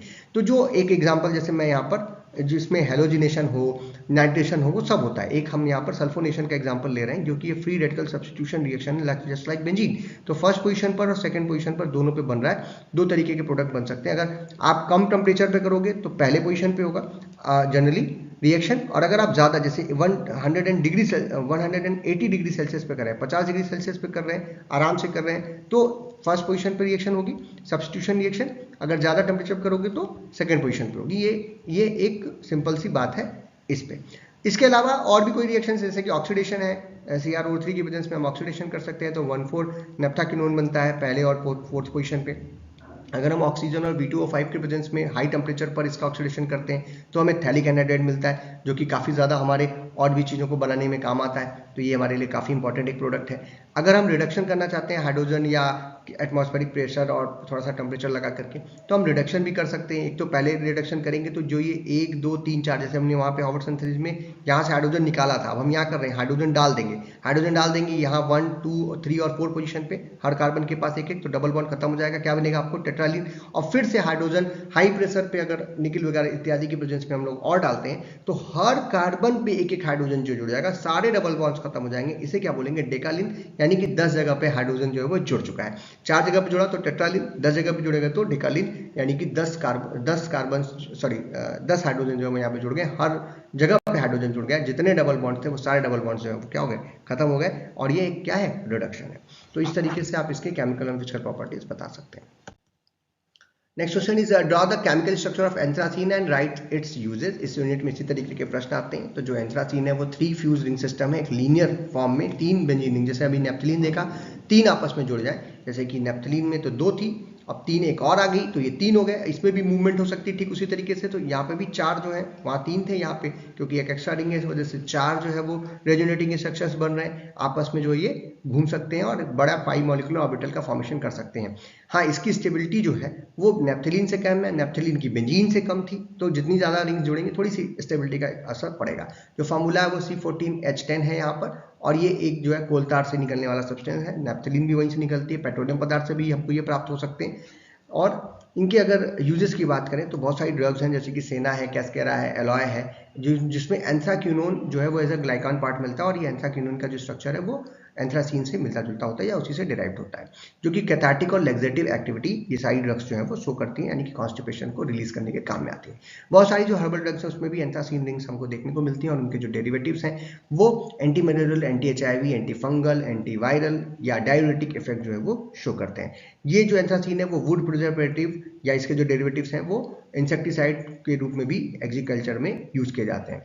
एंथ्राक्विनोन में जब इसको कन्वर्ट करते हैं, जैसे कि रिएक्शन अभी हम लोग देख रहे थे, तो अगर इसका भी ऑक्सीडेशन आप करेंगे तो 9वें और 10वें नंबर पे डबल बॉन्ड O लग जाएगा, जिसे हम लोग 9-10 एंथ्राक्विनोन के नाम से जानते हैं, जो कि बहुत सारी ड्रग्स, बहुत सारी डाइज, बहुत सारे कंपाउंड्स को बनाने के काम में आती है, जो जिनमें फार्माकोलॉजिकल एक्टिविटीज जो है वो पाई जाती है। ये एनर्जी फोटॉन्स को पकड़ने के लिए सेंटिलेशन के रूप में या डिटेक्टर्स के रूप में भी इसका प्रयोग जो है वो हम लोग करते हैं। ये इलेक्ट्रॉन, अल्फा पार्टिकल्स इत्यादि को यूवी को ट्रेस करने के लिए, और अल्फा बीटा पार्टिकल्स, अल्फा और इलेक्ट्रॉन पार्टिकल्स, फोटॉन्स पार्टिकल्स को, हाई एनर्जी पार्टिकल्स को डिटेक्ट करने के लिए डिटेक्टर्स में भी रेडियो फार्मास्यूटिकल्स के रूप में हम लोग रेडियो फार्मेसी में हम लोग इसका प्रयोग जो है वो करते हैं। Next question is give the structure and medicinal uses of phenanthrene. ये यूजेस ज़्यादा रहेगा, मेडिसिनल यूजेस तो कम है फेनेंथ्रीन के, लेकिन फिर भी यूजेस में कुछ हम बताने की कोशिश करेंगे। जो फेनेंथ्रीन है वो भी एक पॉलीसाइक्लिक एरोमेटिक हाइड्रोकार्बन है, लेकिन ये एंगुलर होती है। 3 रिंग यहाँ पे भी ये सीधे नहीं जुड़ी होती है, एंगल फॉर्म में होती है, जैसा हमने एक क्वेश्चन के आंसर में स्टार्टिंग में भी आपको दिखाया था। इसका भी फार्मूला C14H10 ही है, और ये 3 फ्यूज रिंग है लेकिन एंगुलर मैनर में जुड़ी होती है, जैसा कि यहाँ पर आप स्ट्रक्चर देख पा रहे हैं। एंगुलर मैनर में जुड़ने के बावजूद भी यहाँ पर जो सभी कार्बन जो है वो sp2 हाइब्रिडाइज्ड ही हैं, और यहाँ पे अभी भी पाई मॉलिक्यूलर ऑर्बिटल का फॉर्मेशन हो रहा है। इसमें एंगुलर होने की वजह से एक रेजोनेटिंग स्ट्रक्चर और बढ़ गया। इसकी स्टेबिलिटी लेकिन हमारे एंथ्रासीन और नेप्थलीन से कम होती है, लेकिन जो है ये लगातार यहाँ पर भी इलेक्ट्रॉन जो है वो मूव कर सकता है, और इस तरीके के स्ट्रक्चर को ही हम लोग फेनेंथ्रीन के नाम से जानते हैं। यूजेस की बात करें तो ये जो है बहुत सारे एल्कोलाइड्स, जैसे कि मॉर्फिन, कैफीन, डाइमिथाइल मॉर्फिन जो है उसमें ये मॉइटी आपको देखने को मिल जाती है। ये कार्सिनोजेनिक प्रॉपर्टीज होती हैं सीधे अगर इसको हम लोग यूज करना चाहें फेनेंथ्रीन को, इसीलिए मेडिसिनल एजेंट के रूप में बहुत ज़्यादा इसका प्रयोग नहीं किया जा सकता, लेकिन बहुत सारे अदर यूजेस हैं, जैसे पेस्टिसाइड्स बनाने हैं, डाइज बनाने हैं, ड्रग्स बनानी है कुछ, उनमें बनाने में, सिंथेसिस वगैरह में हम लोग इसका प्रयोग कर सकते हैं, रेजिन्स इत्यादि बनाने के लिए। फेनेंथ्रोक्विनोन जो है, जो जब इसका भी ऑक्सीडेशन करके फेनेंथ्रोक्विनोन बना सकते हैं, जो कि डाइज और फंगिसाइड के तरीके से यूज होता है। इसको हम लोग स्टेबलाइजर के रूप में यूज करते हैं, हाई एफिकेसी का। ये एक नो टॉक्सिक या एक low toxicity pesticide, smokeless powder, explosive इत्यादि बनाने में फेनेंथ्रीन का प्रयोग जो है वो किया जाता है। Next question is what are the uses of diphenyl methane. Diphenyl methane जो होती है, सिंपल शब्दों में कहें तो एक मीथेन जो कि 4 कार्बन होते हैं ना, एक कार्बन पे 4 हाइड्रोजन जो होते हैं, इन हाइड्रोजन्स में से अगर 2 हाइड्रोजन्स को आप रिप्लेस कर दें, किसी भी 2 हाइड्रोजन को रिप्लेस करके इस पर बेंजीन या फिनाइल रिंग लगा दें, तो जो है उसी को हम लोग क्या बोलेंगे, डाइफिनाइल मीथेन। अब जैसे कि स्ट्रक्चर मैं आपको दिखा रहा हूँ, ये हमारा स्ट्रक्चर आप देख पा रहे हैं, ये एक कार्बन है सॉरी, और इस पे 2 हाइड्रोजन अभी भी बाकी है, लेकिन 2 हाइड्रोजन को रिप्लेस करके 2 फिनाइल रिंग या बेंजीन रिंग जो है वो लगा दी गई है। इसी इसको जो है हम लोग बेंजीन के रूप में भी जानते हैं, बेंजिल बेंजीन, क्योंकि एक इस पूरे को हम लोग बेंजिल बोल देंगे और इस पे एक बेंजीन लगी हुई है तो इसे बेंजिल बोल सकते हैं, या फिर बेंज हाइड्रिल जो है नाम से जाना जाता है। याद रखिएगा आगे चल करके आपको बहुत सारी ड्रग्स में ये मोइटी देखने को मिल सकती है और आईपीएससी नॉमेनक्लेचर में हम लोग बेंज हाइड्रिल का प्रयोग वहां पर कर रहे होते हैं, तो इसको याद रखने वाली बात ये है। यूजेस की बात अगर करें तो ये जो इसका स्ट्रक्चरल मोइटी है वो हमें बीटा एस्ट्राडायोल में देखने को मिलता है। वो जो ड्रग है वो हार्मोनल थेरेपी में यूज की जाती है आफ्टर द मेनोपॉज। ये या फिर ये जो है 1-phenyl-2 पैराटोइलाइल इथाइल अमीन के रूप में जो है वो हमें देखने को मिलता है, जो कि एक इंसेक्टिसाइड है या अदर जो है प्रोडक्ट्स जो होते हैं उनकी सिंथेसिस करने में यूज किया जाता है। एजेलास्टिन जो है वो एक ड्रग है जो कि उसमें भी ये मोइटी आपको देखने को मिलती है, जो कि है फीवर को ट्रीट करने के काम में आता है, जो कि नेजल स्प्रे के रूप में या एलर्जिक कंजक्टिवाइटिस आई ड्रॉप इत्यादि में यहाँ पे यूज़ करते हैं। आई क्रॉप नहीं है, ये आई ड्रॉप होना चाहिए, सॉरी स्पेलिंग मिस्टेक है, वहाँ पर ये यूज़ करते हैं। इसके साथ ही साथ मिथाइलिन डाई आइसोसाइनेट की सिंथेसिस में इसका प्रयोग किया जाता है, जो कि पॉलीयूरेथेनेट बनाने के काम में आता है, जो कि एडहेसिव होता है, इंडस्ट्रियल एडहेसिव, जो कि चिपकाने मतलब बड़ी चीज़ों को या अच्छा जैसे फेविक्विक वगैरह है उससे भी बेहतर क्वालिटी का जो एडहेसिव होता है इंडस्ट्रियल एडहेसिव, उसको बनाने के काम में इसको आता है। इसके साथ ही साथ ये सोप, पेस्टिसाइड्स और इंसेक्टिसाइड्स इत्यादि के मैन्युफैक्चरिंग में भी हम डाइफिनाइल मीथेन का प्रयोग करते हैं। इसके साथ ही साथ ये डाइज के लिए सॉल्वेंट के रूप में या जेट फ्यूल मैन्युफैक्चरिंग में भी इसका प्रयोग जो है वो किया जाता है। Next question is write the structure and uses of triphenyl methane. तो जैसे अभी आपने मीथेन में 4 कार्बन थे, उसमें से 2 को रिप्लेस करके फिनाइल ग्रुप लगाया था। अगर हम 3 हाइड्रोजन रिप्लेस करके केवल 1 हाइड्रोजन भाई साहब के पास छोड़ दें, इस कार्बन के पास अभी केवल अब 1 हाइड्रोजन बच रहा है, 3 हाइड्रोजन को रिप्लेस करके अगर 3 फिनाइल रिंग लगा दी तो इसी को हम लोग ट्राइफिनाइल मीथेन के रूप में जानते हैं। इसे हम लोग क्या नाम है, सॉरी ये बेंजीन नहीं, इसको हम लोग बेंच हाइड्रिल बेंजीन के नाम से जानते हैं। बेंच हाइड्रिल ये ग्रुप हो गया पूरा, हमने कहा 2 रिंग लगाओ और 1 हाइड्रोजन और रिप्लेस करके बेंजीन लगा दिया तो इसका नाम हो जाएगा बेंच हाइड्रिल बेंजीन। तो यहाँ पे 3 बेंजीन जो है वो 3 हाइड्रोजन को रिप्लेस करती हैं एक मीथेन में, इसी को हम लोग ट्राइफिनाइल मीथेन के नाम से जानते हैं।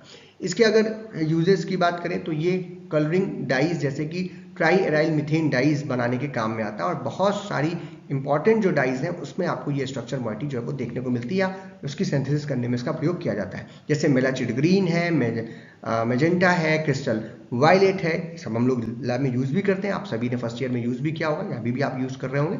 ये पीएच इंडिकेटर के रूप में भी इनका प्रयोग किया जाता है और कुछ में जो है फ्लोरोसेंस यानी कि चमक जो है वो भी आपको देखने को मिलती है। कुछ स्टडीज़ में देखा गया है कि ये 3-मिथाइल कोलेंथ्रीन इंड्यूस जो नियोप्लास्टिक ट्रांसफॉर्मेशन एलओटी सेल्स का उसको इनहिबिट करने के काम में भी अभी ये रिसर्च लेवल पे ये ट्राइफिनाइल मीथेन जो है वो यूज़ किया जा सकता है, लेकिन ज़्यादातर इसका जो यूज़ है वो कलरफुल डाइज इत्यादि बनाने के या सिंथेटिक डाइज बनाने के काम में आता है। Next question is define angle strain. अब हम 5वीं यूनिट में चल रहे हैं, इसमें भी कुछ इंपॉर्टेंट क्वेश्चंस बनते हैं। Define angle strain and give the reasons. जो एडोल्फ बेयर साहब थे 1885 में, उन्होंने बहुत सिंपल चीज़ है जो हमारी जैसे कि आप दिखा दे रहा हूँ, ये साइक्लोएल्केन है, ठीक है, साइक्लोएल्केन है, साइक्लोब्यूटेन है, साइक्लोपेंटेन है, जो साइक्लोएल्केन जो थी साइक्लोप्रोपेन जैसी, उनमें एक चीज़ देखी गई कि जब हम उनकी रिएक्शंस कराते हैं तो कुछ साइक्लोएल्केन जो है वो एडिशन रिएक्शन शो करती हैं, जबकि एल्केन को सब्स्टिट्यूशन रिएक्शन शो करना चाहिए, एडिशन रिएक्शन शो नहीं करना चाहिए, यानी कि उसकी स्टेबिलिटी जो है कम होती है। और कुछ जो साइक्लोएल्केन्स हैं, साइक्लोहेक्सेन है, साइक्लोहेप्टेन है, साइक्लोपेंटेन है, वो जनरली रिएक्शंस नहीं शो करती है, एडिशन रिएक्शन वो कभी नहीं शो कर रही होती हैं और इसलिए वो बहुत ज़्यादा स्टेबल होती हैं। तो बहुत सारे लोगों के मन में प्रश्न आया कि ये स्टेबिलिटी को हम कैसे एक्सप्लेन करें। तो बेयर साहब ने कहा कि कुछ जो साइक्लोएल्केन्स हैं, जैसे कि आप ये देख पा रहे हैं, अगर हम इसको 3 कार्बन की चेन है और हम उसको एक ट्राइंगल के फॉर्म में लिख रहे होते हैं तो यहाँ पे जो बॉन्ड एंगल बन रहा होगा वो कितना होगा, 60, जैसा कि यहाँ पे दिख रहा है। लेकिन इन्होंने कहा कि जो नॉर्मल कार्बन या 2 कार्बन आपस में जुड़ रहे होते हैं एक टेट्राहेड्रल यानी sp3 हाइब्रिडाइजेशन, क्योंकि यहाँ पे sp3 हाइब्रिडाइजेशन है, आप देख पा रहे हैं यहाँ पे 2 हाइड्रोजन्स भी हैं, तो ये एक 3 बॉन्ड बना रहे हैं, यानी कि sp3 हाइब्रिडाइज ऑर्बिटल्स हैं। तो sp3 हाइब्रिडाइजेशन में जो बॉन्ड एंगल होना चाहिए वो कितना होना चाहिए, 109 डिग्री एंड 28 मिनट, ये एग्जैक्टली ये है, या लगभग 109.5 या 109 डिग्री और 5 हम पॉइंट में इसको बोल सकते हैं। तो ये जो है, अगर ये नॉर्मल है यानी कोई चीज़ जो है वो इस फॉर्म में इतनी दूरी पर रहनी चाहिए। लेकिन अगर उसको हमने यहाँ पर कर दिया तो जैसे ही पॉसिबिलिटी मिलेगी ये वापस वहाँ पर जाने की कोशिश करेगी, जिसकी वजह से क्योंकि इस पर एक स्ट्रेन या एक दबाव या एक प्रेशर पड़ रहा है और इसी प्रेशर को हम लोग एंगल स्ट्रेन बोलते हैं, क्योंकि बॉन्ड एंगल जो है वो 109 होना चाहिए था, जैसा कि आप देख रहे हैं ये जो डॉटेड लाइन दिख रही है इतना होना चाहिए था, लेकिन उसको 60 में अरेंज कर दिया गया क्योंकि एक रिंग स्ट्रक्चर बना रहा था, तो एंगल स्ट्रेन कितना आ रहा है 60 आ रहा है। इस 60 की वजह से एक तरफ कार्बन पर जो एंगल स्ट्रेन पड़ रहा है उसको हम लगभग 48 डिग्री का पड़ रहा है, उसको हम डिवाइड करें तो एक तरफ लगभग 24 डिग्री एंड 44 मिनट का एंगल स्ट्रेन एक तरफ पड़ रहा है। जो स्ट्रेन पड़ रहा है इसी को हम क्या बोलते हैं, एंगल स्ट्रेन के नाम से जानते हैं। जितना ज्यादा एंगल स्ट्रेन होगा उतनी ही स्टेबिलिटी जो है वो हमारी साइक्लोएल्केन की क्या होगी, कम होती चली जाएगी। तो जो साइक्लोप्रोपेन है उसमें ये एंगल स्ट्रेन सबसे ज्यादा होता है, इसीलिए साइक्लोप्रोपेन टूट करके तुरंत एडिशन रिएक्शन जो है वो शो कर देती है। और ये किसने दिया था, ये बेयर साहब ने दिया था। आइए इसके कुछ और क्वेश्चंस हैं तो इसकी पूरी डिटेलिंग कर लेंगे। तो जो दूसरा प्रश्न है, अगला प्रश्न है वो है write assumptions of Baeyer strain theory. Baeyer strain theory देने से पहले बेयर साहब ने कुछ बातों का ध्यान रखा था, कुछ उन्होंने एजम्पशंस लिए थे, सोचा था, मान लेते हैं जैसे हम बोलते हैं मान लिया था, तो उस मानने की वजह से ये थ्योरी जो है वो आई। इसमें जो है कुछ बातें उन्होंने कही, जो सबसे पहली बात उन्होंने कही थी वो ये कहा था कि जो हमारी जो भी साइक्लोएल्केन्स होती है वो एक प्लेनर यानी एक प्लेन में होती है, यानी कि वो एक प्लेन में बनी होती है। जैसे मैंने स्ट्रक्चर बनाया ऐसे ये 3 डायमेंशनल स्ट्रक्चर में भी एक प्लेन में होंगी, ये कार्बन ऊपर या नीचे कहीं और नहीं होगा, ये एक ही प्लेन में तीनों कार्बन जो है वो सेट होंगे। ये बात उन्होंने पहली चीज कही थी। दूसरी उन्होंने कहा था कि जो भी टेट्राहेड्रल एंगल है वो उससे अगर कोई डेविएशन होता है तो एंगल स्ट्रेन जो है वो आएगा, यानी कि ये क्योंकि अब एक प्लेन में है तो यहाँ पर अब 60 डिग्री है जबकि 109 डिग्री होना चाहिए था 0.28 मिनट के रूप में, लेकिन ये वो ना होकर के इसी वजह से यहाँ पर स्ट्रेन जो है वो पड़ रहा है।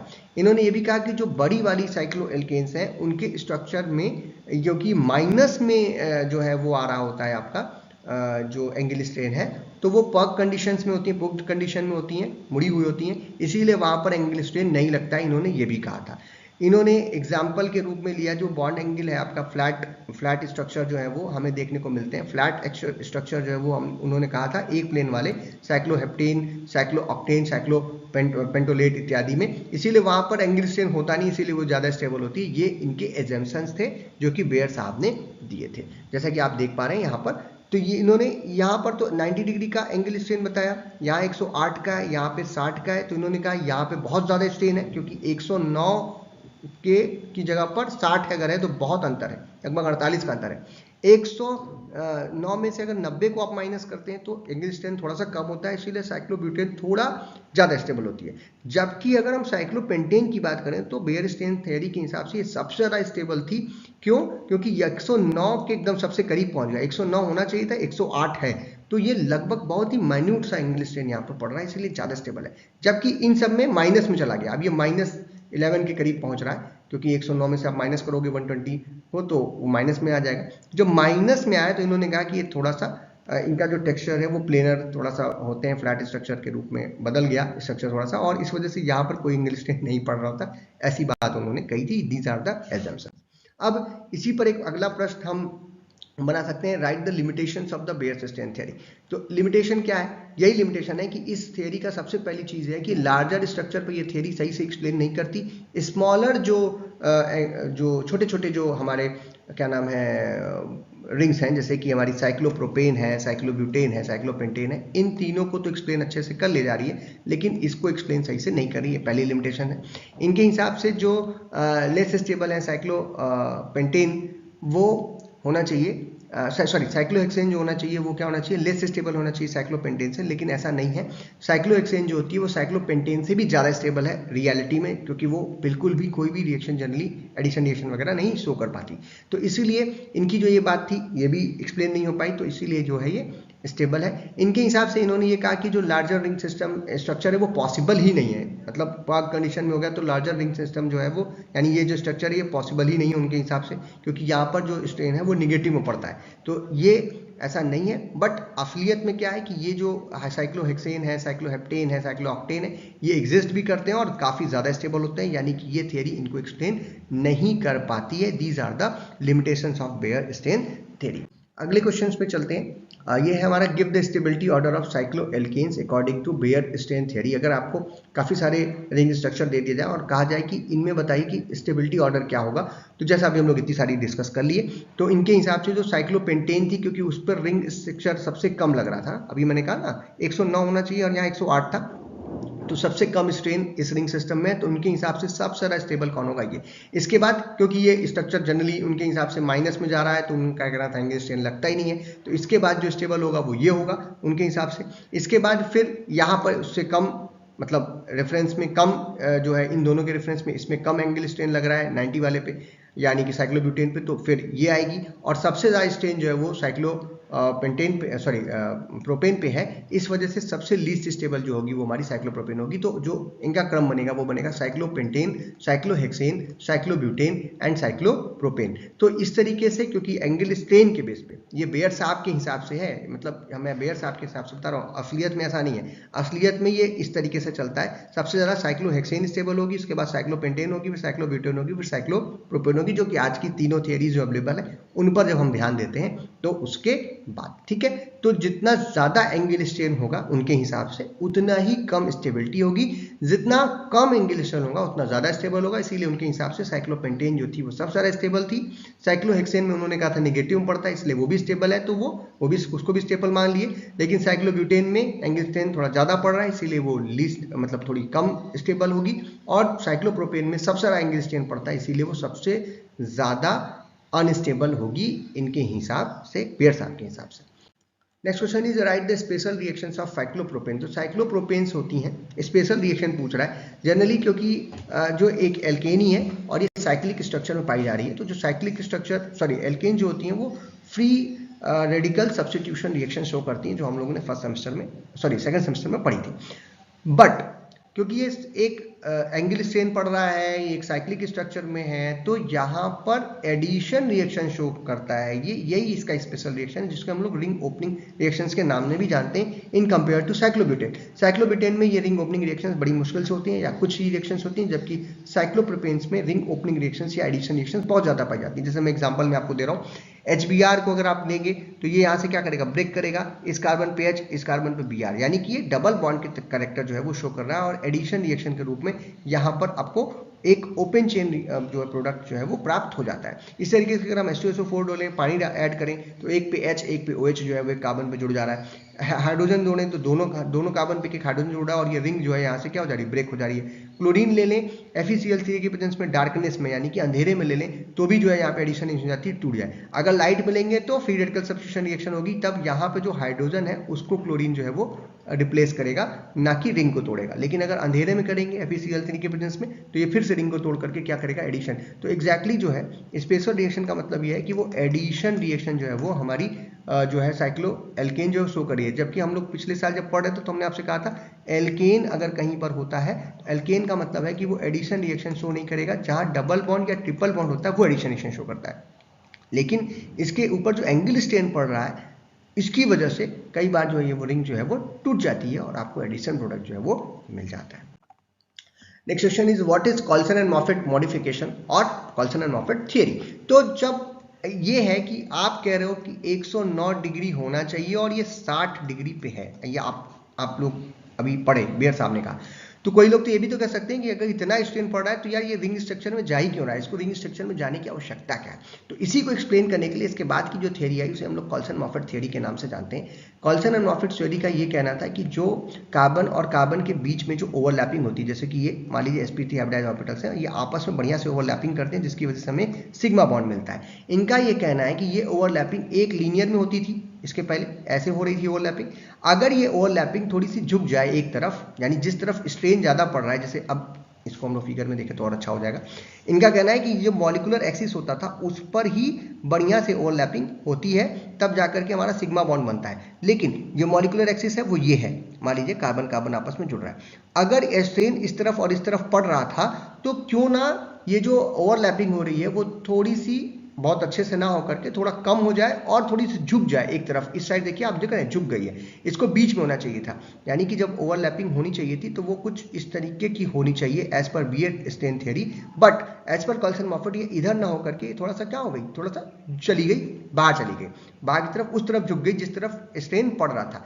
और इसकी वजह से जो इसका स्ट्रक्चर बन रहा है वो कुछ बनाना जैसा बन रहा है, इसीलिए इसे हम लोग बनाना बॉन्ड थ्योरी के नाम से भी जानते हैं, इसे हम लोग बनाना बॉन्ड के नाम से भी जानते हैं। और अब अगर इस तरीके से झुक गया तो जो स्ट्रेन है पड़ रहा है वो कम कर लेता है। स्ट्रेन तो रहेगा ही, लेकिन ये मतलब रिंग स्ट्रक्चर में भी बनने में मदद कर रहा है, क्योंकि ये झुक जा रहा है एक तरफ, और बॉन्ड एंगल जो है वो बनाना बॉन्ड के फॉर्म में या बेंट बॉन्ड के फॉर्म में आपको देखने को मिल रहा है। और ये जो बेंडिंग हो रही है, यानी कि जो झुकाव हो रहा है, बेंट मतलब झुकाव, ये इस वजह से उस डायरेक्शन हो रहा है जिस डायरेक्शन पर एंगल स्ट्रेन जो है वो पड़ रहा होता है। और इस तरीके के मॉडिफिकेशन को करके कॉल्सन एंड मॉफट ने एक नया बॉन्ड का फॉर्मेशन दिया, जिसको हम लोग बनाना बॉन्ड या बेंट बॉन्ड के नाम से जानते हैं।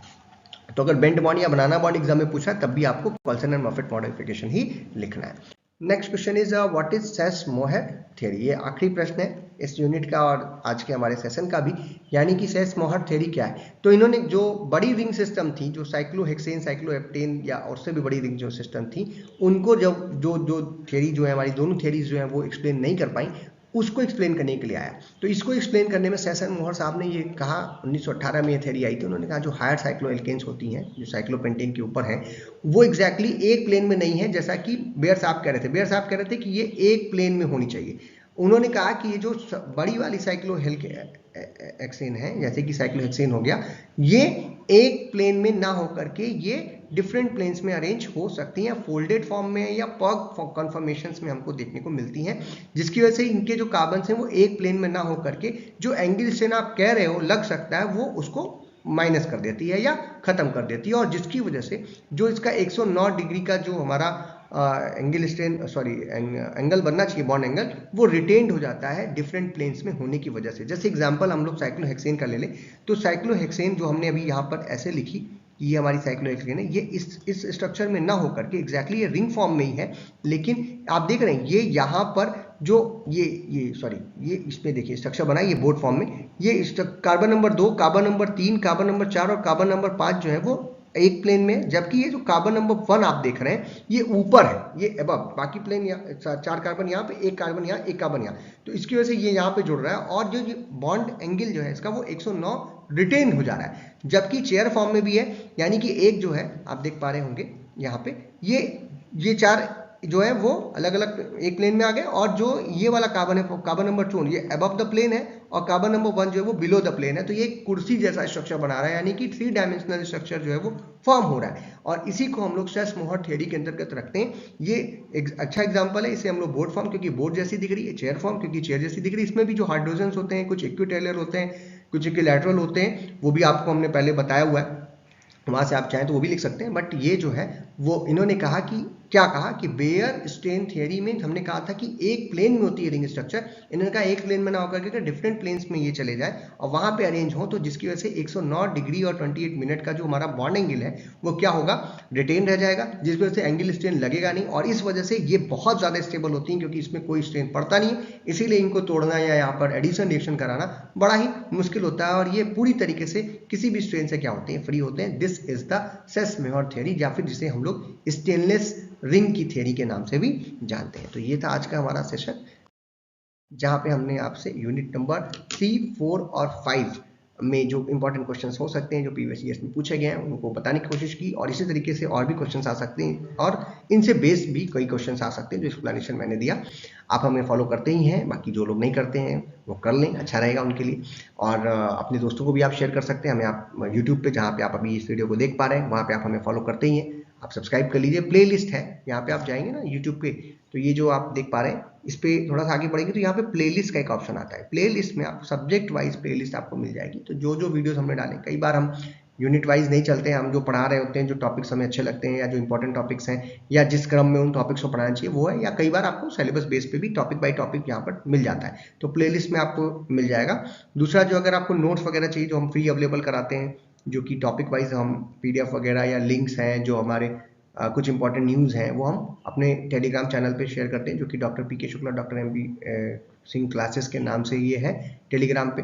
जहाँ पे आप जाकर के सर्च करके उसको ले सकते हो, उसका लिंक आपको डिस्क्रिप्शन मिल जाएगा। एक हमारा जो है वो फेसबुक पेज और फेसबुक ग्रुप भी है, जो आप फेसबुक पे देख सकते हैं, doctor Banjan Shukla doctor MP Singh classes के नाम से, या doctor BKS doctor MPS classes के नाम से। और एक हमारा ऐप है जो कि गूगल प्ले स्टोर पे आपको मिल जाएगा, एंड्रॉयड फ़ोन के लिए है, iOS वालों के लिए नहीं है। तो वहाँ पे आपको मिल जाएगा, जिसपे हम जो कुछ सब्जेक्ट्स हैं जिनको हमने कम्प्लीटली पढ़ाया हुआ है, तो उसका यूनिट वाइज नोट्स, और वो एक ही जगह पे बहुत ही कम प्राइस में 100 रुपये 50 रुपये वहाँ पे मिल जाता है। तो जो मेहनत करने चाहते हैं उनको फ्री में यहाँ अवेलेबल है, यानी क्योंकि ये स्कैटर्ड है, हमें खुद ही, मेरे पास खुद भी नहीं है, वो सब स्कैटर्ड पड़ा हुआ है। यहाँ पे वीडियो सब स्कैटर्ड पड़े हुए हैं, या प्लेलिस्ट में एक जगह पे मिल जाएंगे एक सब्जेक्ट के। यहाँ पे क्या होता है, वो एक कंबाइंड फॉर्म में एक ही जगह पे आपको मिल जाता है। उसके लिए थोड़ी सी नॉमिनल फीस है, वो अगर आप देते हैं तो, अगर पेड लेना चाहते हो तो, नहीं तो सारा कुछ इधर फ्री है। कुछ बुक्स वगैरह भी हैं जो कि ऐप पे आपको मिल जाएंगी, जो कि हार्ड कॉपी आपके घर तक पहुंच पाती हैं। तो वीडियो अगर आपको पसंद आया तो इसे लाइक कीजिए, अपने फ्रेंड्स में शेयर कीजिए, चैनल पर नया हो तो चैनल को सब्सक्राइब जरूर कीजिएगा। वीडियो को देखने के लिए आपको बहुत बहुत धन्यवाद।